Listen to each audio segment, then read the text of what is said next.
Hi friends, welcome to Shiva sir maths class. మనం ఏపీడిఎస్సిలో భాగంగా 6th నుంచి 10th వరకు కంటెంట్ని టెక్స్ట్ బుక్ వైజ్గా ఎక్స్ప్లెయిన్ చేద్దామని వీడియోస్ ఆల్రెడీ చేస్తున్నాం కదా. అందులో భాగంగా 6th క్లాస్కి సంబంధించి టోటల్గా సెమిస్టర్ 1, సెమిస్టర్ 2 మొత్తం కూడా కంప్లీట్ చేయడం అనేది జరిగింది.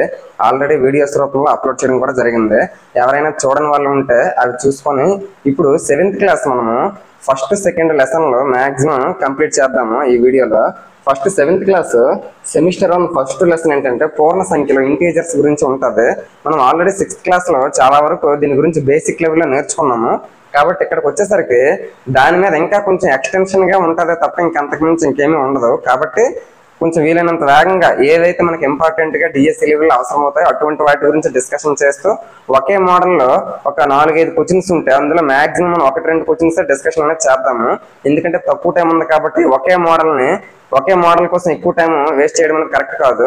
నేను ఏవైతే కొన్ని క్వశ్చన్లు వదులుతానో వాటిల్లో నుంచి మీకు ఏవైనా డౌట్స్ వస్తే తప్పకుండా పేజ్ నెంబర్తో సహా కామెంట్ రూపంలో పెడితే మన షార్ట్ వీడియోస్ రూపంలో వాటి గురించి తప్పకుండా డిస్కషన్ చేద్దాం. ఇక వీడియోలోకి వెళ్తే మనకి ఇంటీజర్ నెంబర్స్ పూర్ణ సంఖ్యల్లో మనకి ఫస్ట్ ఎక్సర్సైజ్ 1.1 చూస్తే కింది విధంగా అవునట్లు పూర్ణ సంఖ్యల జతను రాయండి అని అంటున్నాడు. మనకు మొత్తం -7 అవ్వాలి అని అంటున్నాడు. -7 అయినట్టు పూర్ణ సంఖ్యల తాలూకా మొత్తం రాయమంటున్నాడు. పూర్ణ సంఖ్యలు అంటే ఏంటి అసలు? పూర్ణ సంఖ్యలో ఇంటీజర్ నెంబర్స్ ని జతతో సూచిస్తాము. నెగిటివ్ నెంబర్స్ ఉంటాయి, అలాగే 0 ఉంటుంది, పాజిటివ్ నెంబర్స్ కూడా ఉంటాయి. దీన్ని మనం పూర్ణ సంఖ్యలుగా చెప్పొచ్చు. నెగిటివ్ నెంబర్స్ అంటే -3, -2, -1 ఇలా ఉంటాయి. అలాగే 0 ఉంటుంది. Next 1, 2, 3 so on. ఈ విధంగా అంటే నెగిటివ్ నెంబర్స్ తోటి, పాజిటివ్ నెంబర్స్ తోటి, అలాగే 0 మొత్తం ఇవన్నీ కలిపి ఉండేదాన్ని మనం పూర్ణ సంఖ్యలో ఇంటీజర్ నెంబర్స్ గా మనం చెప్పుకుంటాము. ఇక్కడ ఫస్ట్ చూస్తే -7 ఉండాలి అని అంటున్నాడు. అంటే ఏ రెండు పూర్ణాంకాలను ప్లస్ చేస్తే -7 వస్తుంది, ఎన్ని రకాలుగా రాయొచ్చు అని అంటున్నాడు. ఇప్పుడు సపోజ్ మనకు ఆన్సర్ -7 కావాలి. నేను ఏ రెండు పూర్ణ సంఖ్యలు కలుపుతాను? ఫర్ ఎగ్జాంపుల్ నేను -10 + 3 -10 + 3 అంటే -7 వస్తుంది. సరిపోయిందా లేదా? ఈ రెండు కూడా మళ్ళీ మనకి -10, 3 ఈ రెండు కూడా పూర్ణ సంఖ్యలే కదా. ఆ విధంగా వాడేమంటున్నాడు, -7 వచ్చేటట్టు రెండు పూర్ణ సంఖ్యల తాలూకా మొత్తంగా రాయండి అని అంటున్నాడు. ఆ విధంగా మిగిలిన రెండు భేదం -10 వచ్చినట్టు, మొత్తం 0 వచ్చినట్టు మీరు ట్రై చేయండి. ఏదైనా రానిది ఉంటే తప్పకుండా కామెంట్ రూపంలో చెప్పండి. ఇక్కడ రెండో దానికి వెళ్తే భేదం 8 అగునట్లు రుణపూర్ణ సంఖ్యల జతను రాయండి అని అంటున్నాడు. అంటే రుణపూర్ణ సంఖ్యలు వాడే చెప్పాడు. ఏమంటున్నాడు మనకాడు? రుణపూర్ణ సంఖ్యలు రాయమంటున్నాడు, నెగిటివ్ నెంబర్స్ రాయమంటున్నాడు, అలాగే భేదం 8 రావాలి అని అంటున్నాడు. అంటే 8 రావాలి. ఇక్కడ ఉండాల్సినవి ఏవి ఉంటాయంటే భేదము, మనకి భేదం 8 రావాలి. అంటే భేదం అంటే ఇక్కడ మైనస్ ఉండాలి. ఏ రెండు పూర్ణ సంఖ్యల తాలూకా భేదం 8 అవుతుందని అంటున్నాడు. అలాగే ఈ రెండు పూర్ణ సంఖ్యలు ఏవి అవ్వాలి అంటున్నాడు? రుణపూర్ణ సంఖ్యలు అవ్వాలి అని అంటున్నాడు. మరి దీని ప్రకారంగా ఏం చేయొచ్చు మనము?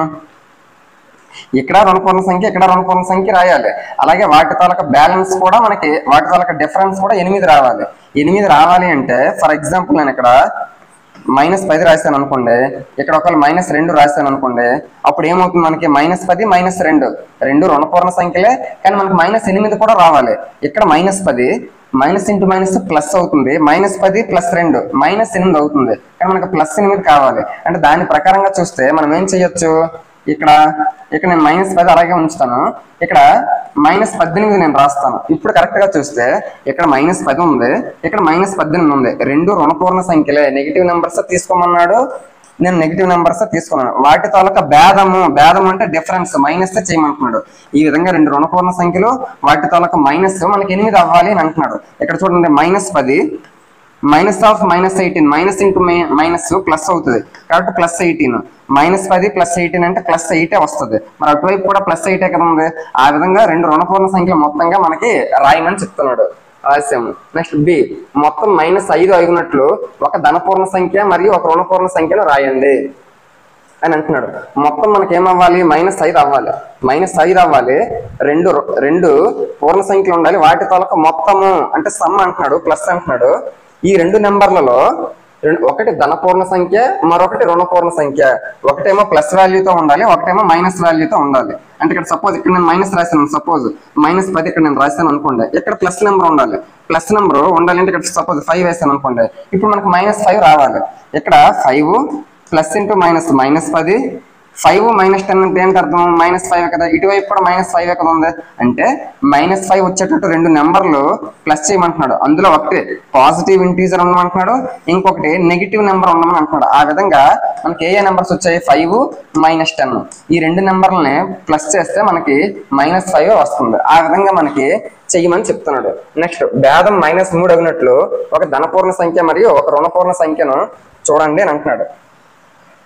సేమ్ ఇది కూడా బి లాంటికి వచ్చిన ఇది మీరు ట్రై చేయండి. నెక్స్ట్ మూడోది చూస్తే ఒక క్విజ్ లో 3 వరుస రౌండ్లలో జట్టు ఏ స్కోర్ అంటే ఏ తాలూకా టీమ్ స్కోరు -40, 10, 0 మరియు జట్టు బి స్కోరు 10, 0, -40. ఏ జట్టు ఎక్కువ స్కోర్ చేసింది? పూర్ణ సంఖ్యలు ఏ క్రమంలోనైనా కలపవచ్చని చెప్పగలమా? మనకి జట్టు ఏ స్కోర్ ఎంత వచ్చింది? -40 + 10 + 0 ఇవన్నీ కలిపితే ఏ తాలూకా టీమ్ స్కోర్ ఇది. అలాగే బి తాలూకా టీమ్ స్కోర్ చేస్తే మనకి బి తాలూకా టీం ఏంటి? స్కోర్ ఏంటి? 10 + 0 అలాగే -40 + -40 ఇవన్నీ కూడా ప్లస్ చేస్తే బి టీం వస్తుంది. ఏ టీం ఎంత? -40 + 10 అంటే ఎంత? -30. -30 + 0 అంటే -30. అలా ఉంచితే ఇక్కడ చూస్తే 10 + 0 10 ప్లస్ ఇంటూ -40 10 -40 అప్పుడు ఓవరాల్ గా ఏమొస్తుంది? -30 వస్తుంది. ఇటువైపు -30 వచ్చింది, ఇటువైపు -30 వచ్చింది. అంటే ఇక్కడ -40 ఉంది, ఇక్కడ -40 ఉంది, ఇక్కడ 10 ఉంది, 10 ఉంది, 0 ఉంది, 0 ఉంది. ఇక్కడ చూస్తే ఫస్ట్ -40 ఉంది, ఇక్కడేమో లాస్ట్ లో ఉంది. అంటే ఒకే రకమైనటువంటి పూర్ణ సంఖ్యలని, అవి ధనపూర్ణ సంఖ్యలు అవని రుణపూర్ణ సంఖ్యలు అవని ఏవైనా కూడా వాటి తాలూకా మొత్తము కలపటం అనేది ఏ విధంగా ఆర్డర్ మారినా కూడా మనకు వచ్చే ఫైనల్ రిజల్ట్ అనేది మారదు అని చెప్పడానికి ఈ క్వశ్చన్ ఇవ్వడం అనేది జరిగింది. నెక్స్ట్ నాలుగోది చూస్తే దిగువ ప్రవచనాలను సత్యం చేయడం కొరకు అంటే ట్రూ అవ్వడానికి నువ్వేం పెట్టాలి అని అంటున్నాడు డాష్ ప్లేస్ లో. ఇక్కడ -5 + -8 = -8 + -5. ఇక్కడ చూస్తే -5 ని ఏ అనుకుంటే ప్లస్ -8 ని బి అనుకుంటే B, a + b = b + a. ఈ విధంగా మనం రాయగలిగితే ఏదైనా కూడా అది సత్యమే అవుతుంది. మరి దీన్ని ఏమంటాము అంటే స్థిత్యంతర ధర్మము లేదా వినిమయ ధర్మము. స్థిత్యంతర ధర్మము లేదా వినిమయ ధర్మము. దీన్ని మనం కమ్యుటేటివ్ ప్రాపర్టీగా మనం చెప్పొచ్చు. మొత్తం పూర్ణ సంఖ్యలో హోల్ నెంబర్ ఇంటీజర్ నెంబర్స్ వచ్చేసరికి ఇందులో కొన్ని సంఖ్యాపరమైనటువంటి ధర్మాలు అనేవి ఉంటాయి. వాటి గురించి ఒకసారి టెక్స్ట్ బుక్ లో కూడా ఇవ్వడం జరిగింది. చాలా బ్రీఫ్ గా తక్కువ టైంలో తెలుసుకోవడానికి ట్రై చేద్దాం. ఫస్ట్ సంవృత ధర్మము క్లోజర్ ప్రాపర్టీ అని అంటారు. క్లోజర్ ప్రాపర్టీ ఇది ఆల్రెడీ మనం సంఖ్యా వ్యవస్థలో డిఎస్సి మనం సిలబస్ లో సంఖ్యా వ్యవస్థకు సంబంధించి డీటెయిల్డ్ గా మనం చెప్పడం జరిగింది. సంవృత ధర్మానికి సంబంధించి సంవృత ధర్మం అంటే ఏంటి? క్లోజర్ ప్రాపర్టీ అంటారు. ఇప్పుడు a + b, ఇప్పుడు సపోజ్ a అనేది ఒక పూర్ణ సంఖ్య, b అనేది ఒక పూర్ణ సంఖ్య. ఆ రెండింటి తాలూకు మొత్తం మరలా పూర్ణ సంఖ్య వచ్చింది అనుకోండి, అప్పుడు ఆ a b ఆ రెండు కూడా సంవృత ధర్మాన్ని పాటిస్తున్నాయి అని మనం అర్థం చేసుకోవచ్చు. సంవృత ధర్మం ఆ విధంగా ఉంటుంది. సపోజ్ a × b అంటే a ఒక పూర్ణ సంఖ్య, b ఒక పూర్ణ సంఖ్య అయితే a × b కూడా ఒక పూర్ణ సంఖ్య వచ్చింది అనుకోండి, అప్పుడు a bలు ఏ ధర్మాన్ని పాటిస్తాయి? సంవృత ధర్మాన్ని గుణకారం పరంగా, ఇంతకు ముందు అయితే సంకలనం పరంగా పాటిస్తాయని చెప్తాము, ఇప్పుడు గుణకారం పరంగా పాటిస్తాయి అని చెప్తాము. ఆ విధంగా చూసుకోవాలి. అది సంవృత ధర్మానికి సంబంధించింది. నెక్స్ట్ మనం చూస్తే వినిమయ ధర్మము. దీన్నే స్థిత్యంతర ధర్మము అలాగే కమ్యుటేటివ్ ప్రాపర్టీగా కూడా మనము చెప్తాము. మనకి వినిమయ ధర్మం అంటే ఏంటంటే a + b = b + a అయ్యింది అనుకోండి, అప్పుడు మనం అది వినిమయ ధర్మాన్ని పాటిస్తుందని అర్థం చేసుకోవచ్చు. అంటే సంకలనం పరంగా ఇక్కడ ప్లస్ అనేది అన్నాం కాబట్టి సంకలనం పరంగా వినిమయ ధర్మాన్ని పాటిస్తుంది. Next a × b = b × a అయ్యింది అనుకోండి, అప్పుడు గుణకారం పరంగా వినిమయ ధర్మాన్ని పాటిస్తుంది అని అర్థం చేసుకోవచ్చు. అది వినిమయ ధర్మానికి సంబంధించింది. నెక్స్ట్ సహచర ధర్మము అంటే అసోసియేటివ్ ప్రాపర్టీ అని అంటారు ఇంగ్లీష్ లో. ఏంటి అంటే a + b + c = a + b + c. ఈ విధంగా రాసాం అనుకోండి, సంకలనం పరంగా సహచర ధర్మాన్ని పూర్ణ సంఖ్యలు పాటిస్తాయి అని చెప్పొచ్చు. Next a × b × c = a × b × c. ఈ విధంగా రాస్తే గుణకారం పరంగా పూర్ణ సంఖ్యల సహచర ధర్మాన్ని పాటిస్తాయని అర్థం చేసుకోవచ్చు. ఈ విధంగా సహచర ధర్మానికి సంబంధించింది. ఈ ధర్మాలన్నీ కూడా మనకి పూర్ణ సంఖ్యలో టెక్స్ట్ బుక్ లో మనకి లైట్ గా బ్రీఫ్ గా ఇవ్వడం అనేది జరిగింది. నెక్స్ట్ సంకలన విలోమము అంటాడు, ఎడిటివ్ ఇన్వర్షన్ అంటాడు. సంకలన విలోమము ముందు సంకలన విలోమానికి తెలియడానికి ఉంటే ముందు సంకలన తత్సమాంసము, సంకలన తత్సమాంసము అని దేన్ని అంటామంటే జీరోని మనం సంకలన తత్సమాంసంగా చెప్తాము. ఎక్కడైతే సున్నా, ఇప్పుడు సపోజ్ ఏ ఉంది, ఏకి ఏ నెంబర్ని ప్లస్ చేస్తే సంకలన తత్సమాంసం 0 వస్తుంది, ఏకి మైనస్ ఏని ప్లస్ చేస్తే 0 వస్తుంది. అంటే ఒక సంఖ్యను ఏ సంఖ్యతో ప్లస్ చేస్తే మనకి సంకలన తత్సమాంసం 0 వస్తుందో ఇప్పుడు అటువంటి సంఖ్యను మనం ఏమంటామంటే సంకలన విలోమం అంటాము. అంటే సున్నాని మనం ఏమంటాము సంకలన తత్సమాంసము అని అంటాము. ఎడిటివ్ సంకలన తత్సమాంసం అంటాం, అంటే ఎడిటివ్ ఐడెంటిటీగా మనం చెప్తాము, అది సంకలన తత్సమాంసం 0. మరి సంకలన విలోమం అంటే ఏంటి? ఏ నెంబర్ ఇప్పుడు సపోజ్ 1 ఉంది, 1కి ఏ నెంబర్ని ప్లస్ చేస్తే ఏ నెంబర్ని మనం ప్లస్ చేస్తే 0 వస్తుంది, -1 ప్లస్ చేస్తే అప్పుడు 1 -1 క్యాన్సిల్ అయ్యి మనకు కావలసినటువంటి 0 వస్తుంది. అంటే 1కి -1ని ప్లస్ చేస్తేనే 0 వచ్చింది, కాబట్టి 1కి సంకలన విలోమం -1 అవుతుంది, అలాగే -1కి సంకలన విలోమం 1 అవుతుంది. ఆ విషయాన్ని గుర్తుపెట్టుకోండి.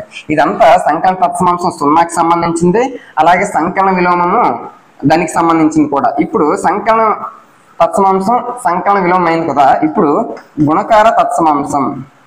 గుణకార తత్సమాంసం అంటే గుణకార తత్సమాంసం అంటే మల్టిప్లికేటివ్ ఐడెంటిటీగా ఇంగ్లీష్లో చెప్తారు. ఇది 1 అని అంట, అంటే 1ని గుణకార తత్సమాంసంగా మనం చెప్తాము. ఇప్పుడు గుణకార విలోమం అంటే ఏంటి? ఇప్పుడు సపోజ్ 5 ఉంది, మనకి ఏ నెంబర్తో ఇంటూ చేస్తే మనకు కావలసిన గుణకార తత్సమాంసం 1 వస్తుంది, 1/5తో ఇంటూ చేస్తేనే వస్తుంది. కాబట్టి 5కి క్యాన్సిల్ అయ్యి మనకు కావాల్సినటువంటి 1 వస్తుంది. అంటే ఇప్పుడు 5కి గుణకార విలోమం ఏది అంటే 1/5, అలాగే 1/5కి గుణకార విలోమం ఏదంటే 5. అంటే ఈ రెండు ఒకదానికొకటి రెసిప్రోకల్స్, గుణకార విలోమాలు, అలాగే వ్యుత్క్రమాలు కూడా మనం చెప్పొచ్చు. అంటే గుణకార విలోమాన్ని వ్యుత్క్రమము,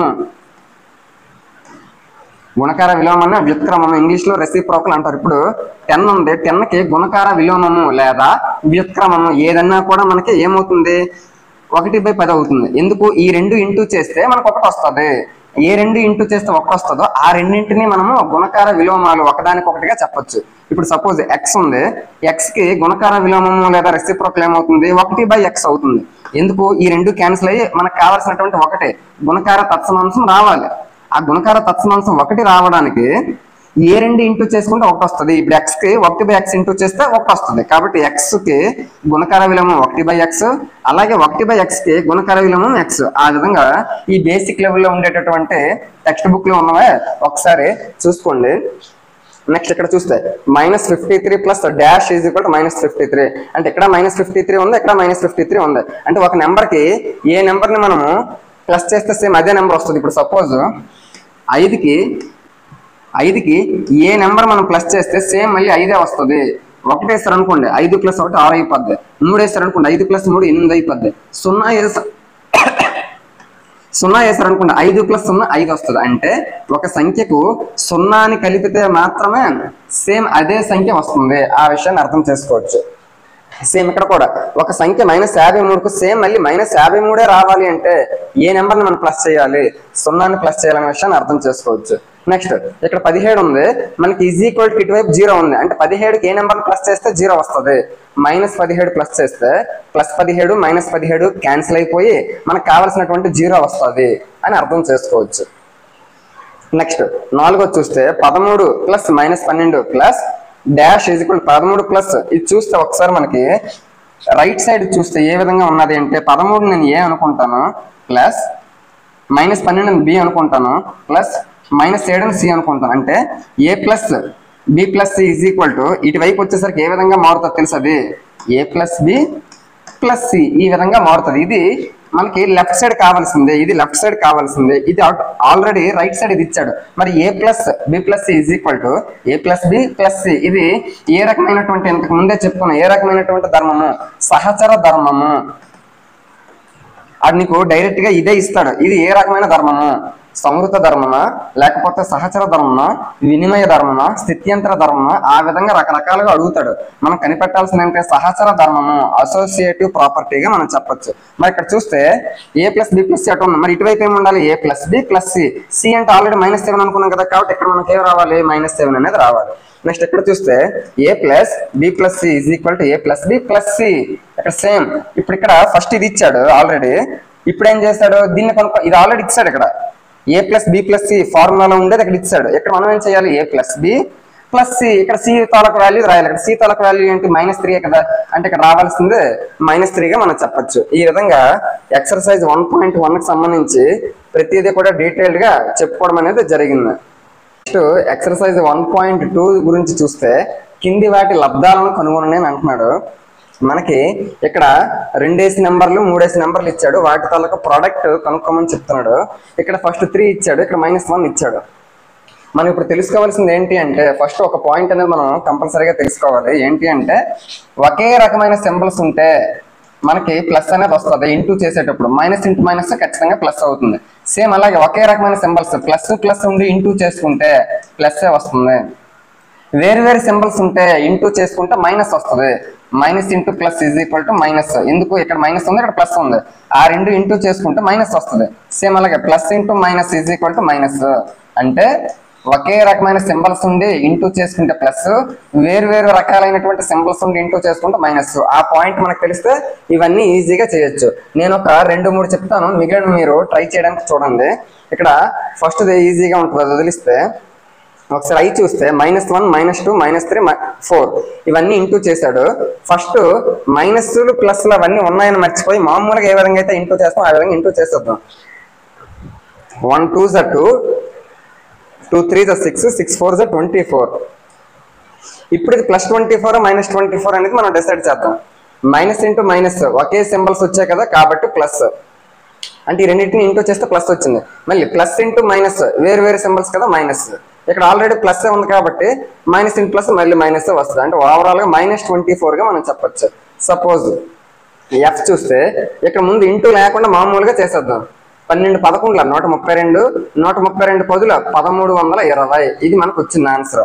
ఇప్పుడు ఇక్కడ minus minus plus, minus into minus రెండు ఒకే రకమైన సింబల్స్ కాబట్టి మైనస్ ఇంటూ మైనస్ ప్లస్ అవుతుంది. ప్లస్ ఇంటూ ఇక్కడ కూడా ప్లస్ ఉంది, ప్లస్ ఇంటూ ప్లస్ ఒకే రకమైన సింబల్ కదా, ప్లస్ అవుతుంది. అంటే ఓవరాల్ గా ప్లస్ అవుతుంది. అంటే ప్లస్ గురించి మనం స్పెషల్ గా రాసినా ఒకటే రాయకపోయినా ఒకటే, కాబట్టి 1320 అనేది మనకు కావాల్సిన ఆన్సర్ గా చెప్పొచ్చు. ఒకసారి ఇక్కడ ఈ చూస్తే -15 ఇంటూ 0 ఇంటూ -18. మనకి ఎక్కడైనా ఒకటి గుర్తుపెట్టుకోవాలి, ఎక్కడైనా కూడా మనం ఇంటూ చేసే ప్రాసెస్ లో ఎక్కడైనా మధ్యలో గానీ చివరిలో గానీ ఎక్కడైనా 0 వచ్చుంటే 0తో మనం దేన్ని ఇంటూ చేసినా కూడా ఫైనల్ గా వచ్చే వాల్యూ 0యే. కాబట్టి దీని మధ్యలో 0 ఉన్నది అంటే మరి ఇంకేవి గుణించక్కర్లేదు, డైరెక్ట్ గా దీని ఆన్సర్ 0 అని మనం డిసైడ్ చేయొచ్చు. అది అర్థం చేసుకోవాలి. నెక్స్ట్ ఇది ఒకటి చూస్తే -3 ఇంటూ -6 3 6 18 అలా ఉంచండి. ఇంటూ 2 1 2 అంటే ఓవరాల్ గా 18 2 36 వచ్చింది. మరి ఇప్పుడు ఇక్కడ +36 -36 ఒకసారి చూద్దాం. మైనస్ ఇంటూ మైనస్ ప్లస్ అంటే ఈ రెండు ఇంటూ చేస్తే ప్లస్ వచ్చింది. మైనస్ ఇంటూ మైనస్ ప్లస్, ఈ రెండు ఇంటూ చేస్తే ప్లస్ వచ్చింది. అలాగే ప్లస్ ఇంటూ ప్లస్ ఒకే రకమైన సింబల్స్ ఇంటూ చేస్తే ప్లస్ వస్తుంది. కాబట్టి +36 +36 అన్నా 36 అన్నా ఒకటే రకమైనటువంటి ఆన్సర్ గా మనం చెప్పుకోవచ్చు. అది ఫస్ట్ దానికి సంబంధించింది. ఇప్పుడు సెకండ్ చూస్తే కింది వాటిని సరి చూడండి. 18 ఇంటూ 7 + -3 = 18 ఇంటూ 7 + 18 ఇంటూ 3. ఇది కొంచెం ఇంపార్టెంట్ దానిగా ఇందులో మనం చెప్పుకోవచ్చు. నేను 18ని ఏ అనుకుంటే a ఇంటూ b + c = ఎలా మారింది తెలుసా? a into b plus a into c ఈ విధంగా మారింది. a into b + c = a into b plus a into c ఈ విధంగా మారితే అంటే ఈ స్ట్రక్చర్ లో మనకుంటే అక్కడ ఉండేటటువంటి ఆ ధర్మాన్ని ఏమంటామంటే, ఏ ధర్మాన్ని ఫాలో అవుతుందంటే గుణకార విభాగ న్యాయము. గుణకార విభాగ న్యాయము ఇంగ్లీష్ లో డిస్ట్రిబ్యూటివ్ ప్రాపర్టీ అండర్ మల్టిప్లికేషన్ అంటే డిస్ట్రిబ్యూషన్ ప్రాపర్టీ విభాగ న్యాయాన్ని పాటిస్తుంది. దేని పరంగా? గుణకారం పరంగా. డిస్ట్రిబ్యూటివ్ ప్రాపర్టీ అండర్ మల్టిప్లికేషన్, అందుకే గుణకార విభాగ న్యాయము నన్ను. ఇది ఇందులో ఉండేటటువంటి ఇంపార్టెంట్ బిట్ గా మనం చెప్పొచ్చు. డైరెక్ట్ గా నీకు ఇదే ఇస్తాడు. ఇది ఏ ధర్మాన్ని పాటిస్తుంది? సహచర ధర్మాన్న, గుణకార విభాగ న్యాయాన్న, సంవృత ధర్మాన్న, వినిమయ ధర్మాన్న, ఆ విధంగా నీకు అడుగుతాడు. ఇదేంటిది? గుణకార విభాగ న్యాయము, డిస్ట్రిబ్యూటివ్ ప్రాపర్టీ అండర్ మల్టిప్లికేషన్, ఆ విధంగా మనం చెప్పాలి. ఇప్పుడు ఇది నీకు సరి చూడండి అన్నాడు. సరి చూస్తే ఖచ్చితంగా నీకు ఒకటే వస్తుంది. ఎందుకు? ఏని నేను 18 అనుకున్నాను, బిని 7 అనుకున్నాను, సిని -3 అనుకున్నాను. అంటే a into B plus C equal to a into B plus a into C. ఖచ్చితంగా ఇదంతా చేస్తే ఇటువైపు ఏ నెంబర్ అయితే వచ్చిందో ఫైనల్ రిజల్ట్, ఇటువైపు కూడా సేమ్ అదే రిజల్ట్ వస్తుంది. కాబట్టి రెండు ఈక్వల్ గానే ఉంటాయి. నెక్స్ట్ ఇది -21a అనుకుంటే a into B plus C, అంటే బిని -4 అనుకుంటే -6 సి అనుకుంటే a into B plus C equal to a into B plus a into C. ఇది కూడా లెఫ్ట్ సైడ్ ఏదైతే వాల్యూ వస్తుందో రైట్ సైడ్ అదే వాల్యూ వస్తుంది. అది అర్థం చేసుకోవచ్చు. అంటే ఈ రెండు బిట్లు బట్టి మనం ఏం తెలుసుకున్నాము? గుణకార విభాగ న్యాయము ఏ రూపంలో ఉంటుంది? a into B plus C is equal to a into B plus a into C, ఆ ఫార్ములా ఉంటుంది అనే విషయాన్ని అర్థం చేసుకోవచ్చు. నెక్స్ట్ థర్డ్ చూస్తే ఏదేని పూర్ణ సంఖ్య ఏ అయినా -1 ఇంటూ ఏ విలువ దేనికి సమానము అంటే, ఏ అనేది ఒక ఇంటీజర్ నెంబర్ అయితే a ఇంటూ -1 ఏమవుతుందో అని అంటున్నాడు. నువ్వు ఒకటే గుర్తుపెట్టుకో. ముందు నీకు మైనస్లు ఉన్నాయా ప్లస్లు ఉన్నాయా అవన్నీ పక్కన పెడితే a ఇంటూ 1 ఏ అంటే a ఇంటూ 1 ఏ అవుతుంది. ఇప్పుడు ఇక్కడ చూస్తే ఏకి ఏమీ లేదంటే ప్లస్ ఉన్నట్టు. ప్లస్ ఇంటూ మైనస్ అంటే గుర్తులు వేరువేరుగా ఉన్నాయి. గుర్తులు వేరువేరుగా ఉంటే మైనస్ అనేది వస్తుంది. కాబట్టి దీంతో ఫైనల్ రిజల్ట్ అంటే -a గా మనం చెప్పచ్చు. నెక్స్ట్ సెకండ్ -1తో గుణించగా కింది వాటిని లబ్ధంగా ఇచ్చి పూర్ణ సంఖ్యను చూడండి. -1తో ఏ నెంబర్ని గుణిస్తే నీకు ఫైనల్ రిజల్ట్ -22 వస్తుంది అని అంటున్నాడు. -1తో ఏ నెంబర్ని గుణిస్తే -22 వస్తుంది. +22తో గుణిస్తే ఎందుకు? 1 ఇంటూ 22 22, మైనస్ ఇంటూ ప్లస్, ఇక్కడ ఏమీ లేదంటే ప్లస్ ఉన్నట్టు, మైనస్ ఇంటూ ప్లస్ మైనస్, కాబట్టి -22 రావాలి అంటే -1కి 22తోనే గుణించాలి. అది అర్థం చేసుకోవాలి. నెక్స్ట్ -1కి దేనితో గుణిస్తే 37 వస్తుంది అని అంటున్నాడు. ఇక్కడ ప్లస్ అనేది రావాలి, ఇక్కడ ఆల్రెడీ మైనస్ ఉంది. ఇక్కడ మైనస్ ఉంది కాబట్టి ఇక్కడ కంపల్సరీగా మైనస్ ఇంటూ మైనస్ ప్లస్ అవుతుంది. కాబట్టి ఇక్కడ కూడా మైనస్ వాల్యూ ఉండాలి. మరి ఇక్కడ ఏ నెంబర్ ఉండాలి? ఇక్కడ 1 ఉంది, ఇక్కడ 37 ఉంది. అంటే ఇక్కడ 1 ఇంటూ 37 అయినప్పుడు మాత్రమే, 1 ఇంటూ 37 అయితే 37, మైనస్ ఇంటూ మైనస్ ప్లస్. అంటే మనకు కావాల్సినటువంటి 37 రావాలి అంటే -1కి -37 ఇంటూ చేయాలి. ఆ విషయాన్ని అర్థం చేసుకోవాలి. నెక్స్ట్ -1కి ఏ నెంబర్ని ఇంటూ చేస్తే 0 వస్తుంది అని అంటున్నాడు. అంటే ఫైనల్ రిజల్ట్ లబ్ధం ఏదైతే ఉందో ప్రోడక్ట్, ఆ ప్రోడక్ట్ 0 రావాలి. 0 రావాలి అంటే -1కి ఏ నెంబర్తో ఇంటూ చేయాలి? 0తో ఇంటూ చేయాలి. అంటే ఏ నెంబర్ ఉన్నా కూడా ఏ నెంబర్తోనైనా 0తో ఇంటూ చేస్తే ఆటోమేటిక్గా ఫైనల్ రిజల్ట్ 0 వస్తుంది. కాబట్టి 0 రావాలి అంటే -1కి 0తోనే ఇంటూ చేయాలి. అది మనకి సి క్వశ్చన్ గా చెప్పచ్చు. నెక్స్ట్ ఫోర్త్ చూస్తే -1 ఇంటూ 5తో ప్రారంభించి -1 ఇంటూ -1 ఈజ్ ఈక్వల్ టు 1 వచ్చినట్టు వేరు వేరు లబ్ధాలతో అమరికలు రాయండి అని అంటున్నాడు. అంటే ఫస్ట్ మనకి ఏమంటున్నాడు? -1 into 5 that is equal to -5. అలాగే తగ్గించుకుంటే ఎక్కడ వరకు రమ్మంటున్నాడు నీకు? -1 ఇంటూ -1 ఈజ్ ఈక్వల్ టు 1 వరకు రమ్మంటున్నాడు. Next -1 into 4 -4, -1 into 3 -3. ఎందుకు? మైనస్ ఇంటూ ప్లస్ మైనస్ వస్తుంది, మైనస్ ఇంటూ ప్లస్ మైనస్ వస్తుంది. సేమ్ అలాగే -1 ఇంటూ 2 -2, -1 ఇంటూ 1 -1, -1 ఇంటూ 0 0, -1 ఇంటూ ఇక్కడ అన్ని కూడా అలాగే 5 4 3 2 1 0 తగ్గించుకుంటూ వచ్చా. ఇప్పుడు నీకు అది ఎందులోకి వస్తుంది? మైనస్లోకి వస్తుంది. -1 ఇంటూ -1 +1. ఎందుకు? Minus into minus plus, 1 into 1 1. అంటే ఇక్కడ వరకు మనకు రాయమని చెప్పాడు. కాబట్టి దీనికి ముందు మధ్యలో ఎన్ని వచ్చాయంటే మనకి 1 2 3 4 5 5 రకాలైనటువంటి అమరికలు వచ్చాయి అనే విషయాన్ని అర్థం చేసుకోవచ్చు. నెక్స్ట్ ఎక్సర్సైజ్ 1.3 చూస్తే కింది వాటిని లెక్కించండి అంటున్నాడు. ఇక్కడ మనకి డివిజన్ సింబల్స్ ఇచ్చాడు, భాగాహారపు గుర్తులు ఇచ్చాడు, వాటితో చేయమంటున్నాడు. మనం అది తెలుసుకోవడానికంటే ముందు బేసిక్ లెవెల్లో ఏముంటుందో చూద్దాం. ఫర్ ఎగ్జాంపుల్ పైన మైనస్ ఉండి సేమ్ ఇంతకు ముందు ఏవైతే చెప్పుకున్నామో, అంటే ఇంతకుముందు ఇంటూకి ఏవైతే చెప్పుకున్నామో సేమ్ అవే రూల్స్. మనకి భిన్నము అంటే ఏంటి? లవము బై హారమే కదా. అంటే లవానికి మైనస్ ఉండి హారానికి మైనస్ ఉంటే అప్పుడు ఆటోమేటిక్ గా ఒకటే గుర్తుపెట్టుకో, ఒకే రకమైన గుర్తులు ఉంటే గుణకారానికి ఏ విధంగా అయితే ప్లస్ వాల్యూ వస్తుందో భాగాహారానికి కూడా సేమ్ ప్లస్ వాల్యూ వస్తుంది. ఒకవేళ లవముకి ప్లస్ ఉండి హారం కూడా ప్లస్ ఉంటే ఒకే రకమైన గుర్తులు కదా, కాబట్టి ఫైనల్ గా వచ్చే ఆన్సర్ కూడా ప్లస్ లోనే వస్తుంది. ఒకవేళ మనకి లవంలో మైనస్ ఉండి హారంలో ప్లస్ ఉంటే గుర్తులు వేరువేరుగా ఉన్నాయి కాబట్టి ఫైనల్ రిజల్ట్ మనకి మైనస్ లో వస్తుంది.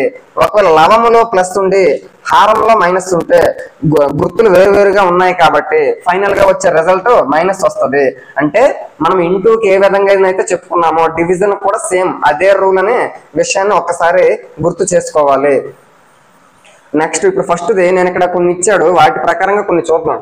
ఫస్ట్ -30/10 డివైడెడ్ బై అంటే బై కదా, -30/10. అసలు యాక్చువల్ గా మైనస్ గానీ ప్లస్లు గానీ ఉన్నాయన్న విషయాన్ని మర్చిపోయి మామూలుగా మనము ఒక నెంబర్ని ఇంకో నెంబర్తో ఏ విధంగా భాగిస్తాం ఆ విధంగానే భాగించవచ్చు. 10 ఒకట్ల 13 అంటే మనకి ఫైనల్ రిజల్ట్ -3 వస్తుంది. ఎందుకు మైనస్ వచ్చింది? లవంలో మైనస్ ఉండే హారంలో ప్లస్ ఉంది అంటే ఏమీ లేదంటే ప్లస్ ఉన్నట్టు, అంటే గుర్తులు వేరువేరుగా ఉంటే కంపల్సరీగా మైనస్ వస్తుంది అనే విషయాన్ని మనం గుర్తు చేసుకోవాలి. నెక్స్ట్ ఇక్కడ చూస్తే అంటే నేను కొంచెం డిఫికల్ట్ గా ఉన్నా చెప్తున్నాను. 13 డివైడెడ్ బై అంటే బై -2+1 ఇప్పుడు 13 -2+1 అంటే ఏంటి? -1. ఇప్పుడు చూస్తే లవంకు ప్లస్ ఉంది, హారంకు మైనస్ ఉంది, అంటే ఫైనల్ రిజల్ట్ మైనస్ వస్తుంది. అంటే వేరు గుర్తులు కాబట్టి ఒకటి 13లో 13 కాబట్టి మనకు కావాల్సినటువంటి ఆన్సర్ -13గా చెప్పొచ్చు. నెక్స్ట్ ఇక్కడ 0 ఉంది, ఎఫ్ చూస్తే 0 డివైడెడ్ బై అంటే బై -12. మనకి లవంలో 0 ఉన్నది అంటే హారంలో ఏది ఉన్నా లేకపోయినా, అంటే హారంలో ప్లస్ ఉన్నా మైనస్ ఉన్నా, ఎంత చిన్న నెంబర్ ఉన్నా ఎంత పెద్ద నెంబర్ ఉన్నా ఏదిన్నా కూడా మనకి ఫైనల్ రిజల్ట్ ఏమొస్తుంది అంటే 0 వస్తుంది. ఒకవేళ లవంలో 0 కాకుండా ఇక్కడ సపోజ్ దీన్నే -12/0గా రాసామనుకో, అంటే లవంలో ఏదో ఒక నెంబర్ ఉండి హారంలో 0 ఉంటే అప్పుడు దీని తాలూకా ఫైనల్ రిజల్ట్ ఏమైనా చెప్పగలమా? నిర్వచించలేము. హారంలో ఎప్పుడైనా 0 ఉంటే అక్కడ ఉండేటటువంటి భాగాహారాన్ని మనం నిర్వచించలేము, కాబట్టి నిర్వచించలేము. ఇన్ఫినిట్ గా మనం చెప్పొచ్చు. ఇన్ఫినిట్ అంటాం కదా, ఈ విధంగా మనం పెట్టాలి. నెక్స్ట్ ఇక్కడ ఐ చూస్తే -6 + 5 డివైడెడ్ బై అంటే బై -2+1 ఇప్పుడు చూస్తే -6 + 5 అంటే -1 బై -2+1 అంటే -1. ఇప్పుడు ఒకటే గుర్తుపెట్టుకో, నువ్వు డైరెక్ట్ గా మైనస్ క్యాన్సిల్ అయినా చేయొచ్చు, లేదా ఒకటి ఏం చెప్పాము ఒకే రకమైన గుర్తులు లవంలోనో హారంలోనో ఉంటే ఫైనల్ రిజల్ట్ ప్లస్ వస్తుంది. 1/1 అంటే అర్థం ఏంటి? 1. కాబట్టి దీని ఆన్సర్ ఏమవుతుంది? +1 అవుతుంది. లేదు ఒకవేళ మైనస్ క్యాన్సిల్ చేసేసినా కూడా 1/1 అంటే 1 అని అర్థం చేసుకోవచ్చు. అది. నెక్స్ట్ ఇక్కడ హెచ్ చూస్తే హెచ్ అనేది కొంచెం కన్ఫ్యూజన్.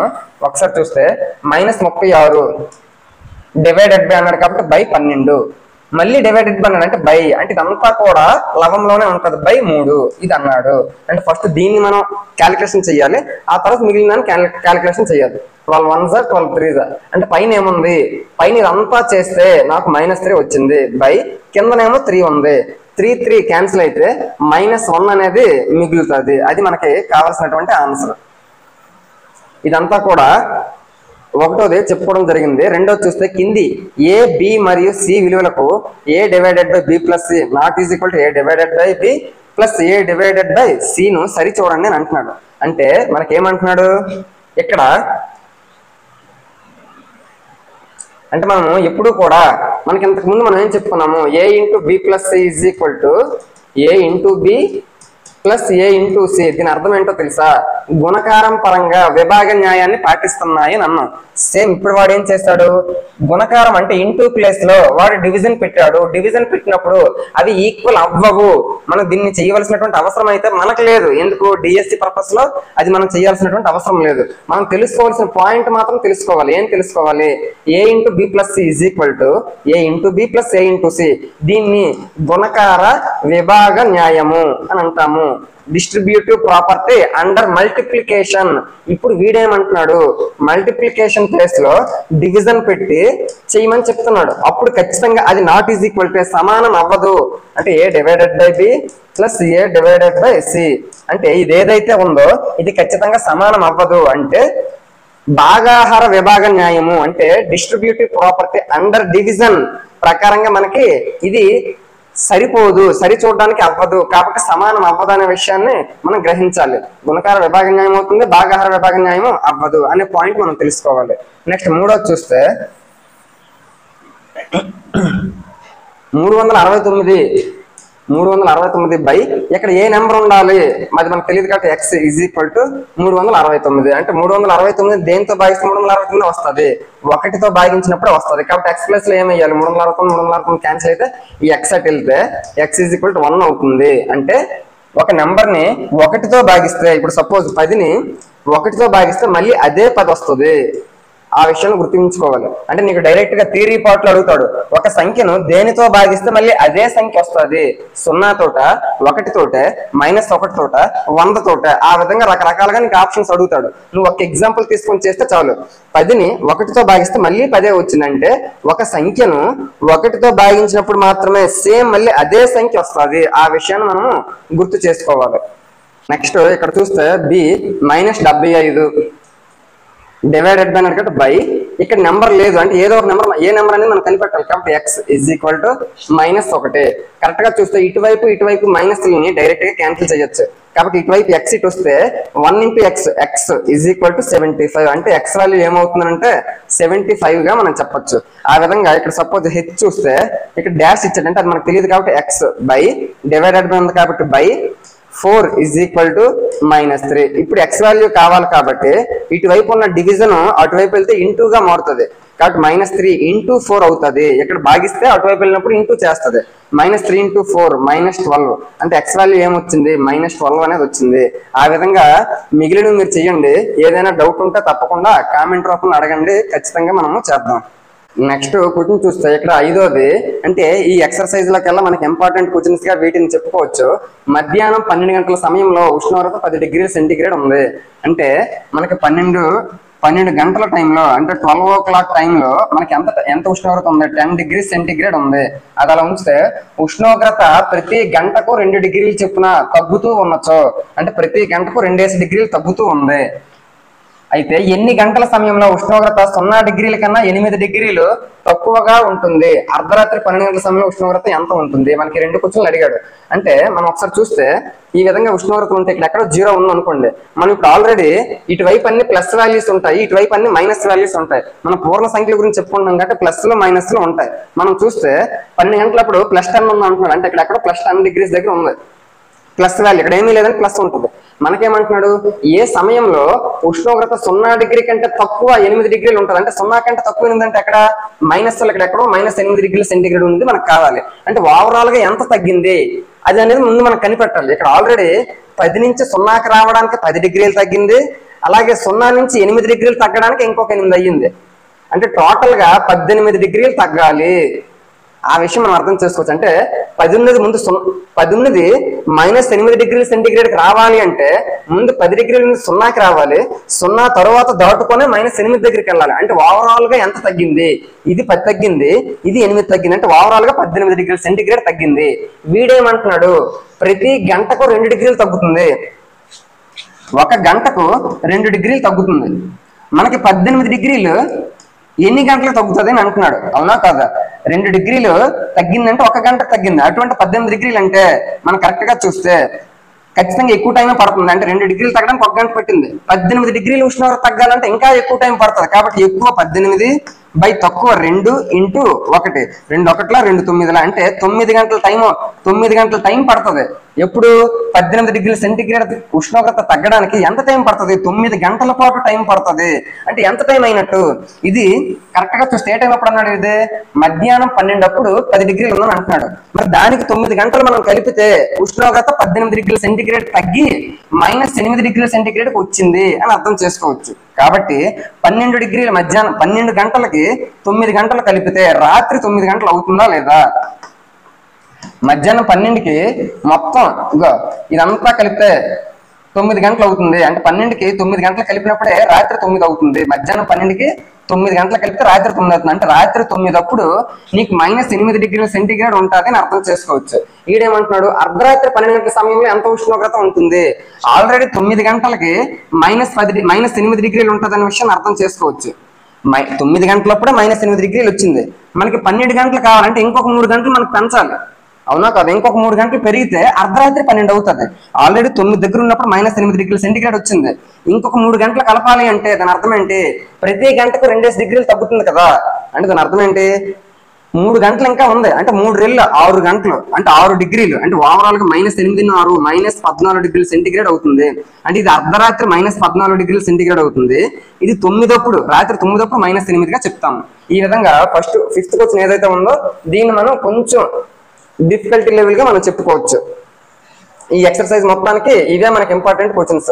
నెక్స్ట్ 6వది చూస్తే, ఒక పరీక్షలో ప్రతి సరైన సమాధానానికి +3 మార్కులు మరియు ప్రతి తప్పు సమాధానానికి -2 మార్కులు మరియు సమాధానం రాయని వాటికి 0 మార్కులు ఇవ్వబడతాయి. 1. రాధిక 20 మార్కులు పొందింది. ఆమె 12 సరైన సమాధానాలు రాసినచో ఎన్ని ప్రశ్నలు తప్పు సమాధానాలు రాసింది? ఇది ఒక క్వశ్చన్. సెకండ్ది, మోహిని -5 మార్కులు పొందింది. ఆమె 7 సరైన సమాధానాలు రాసినచో ఎన్ని ప్రశ్నలు తప్పు సమాధానాలు రాసింది అని అంటున్నాడు.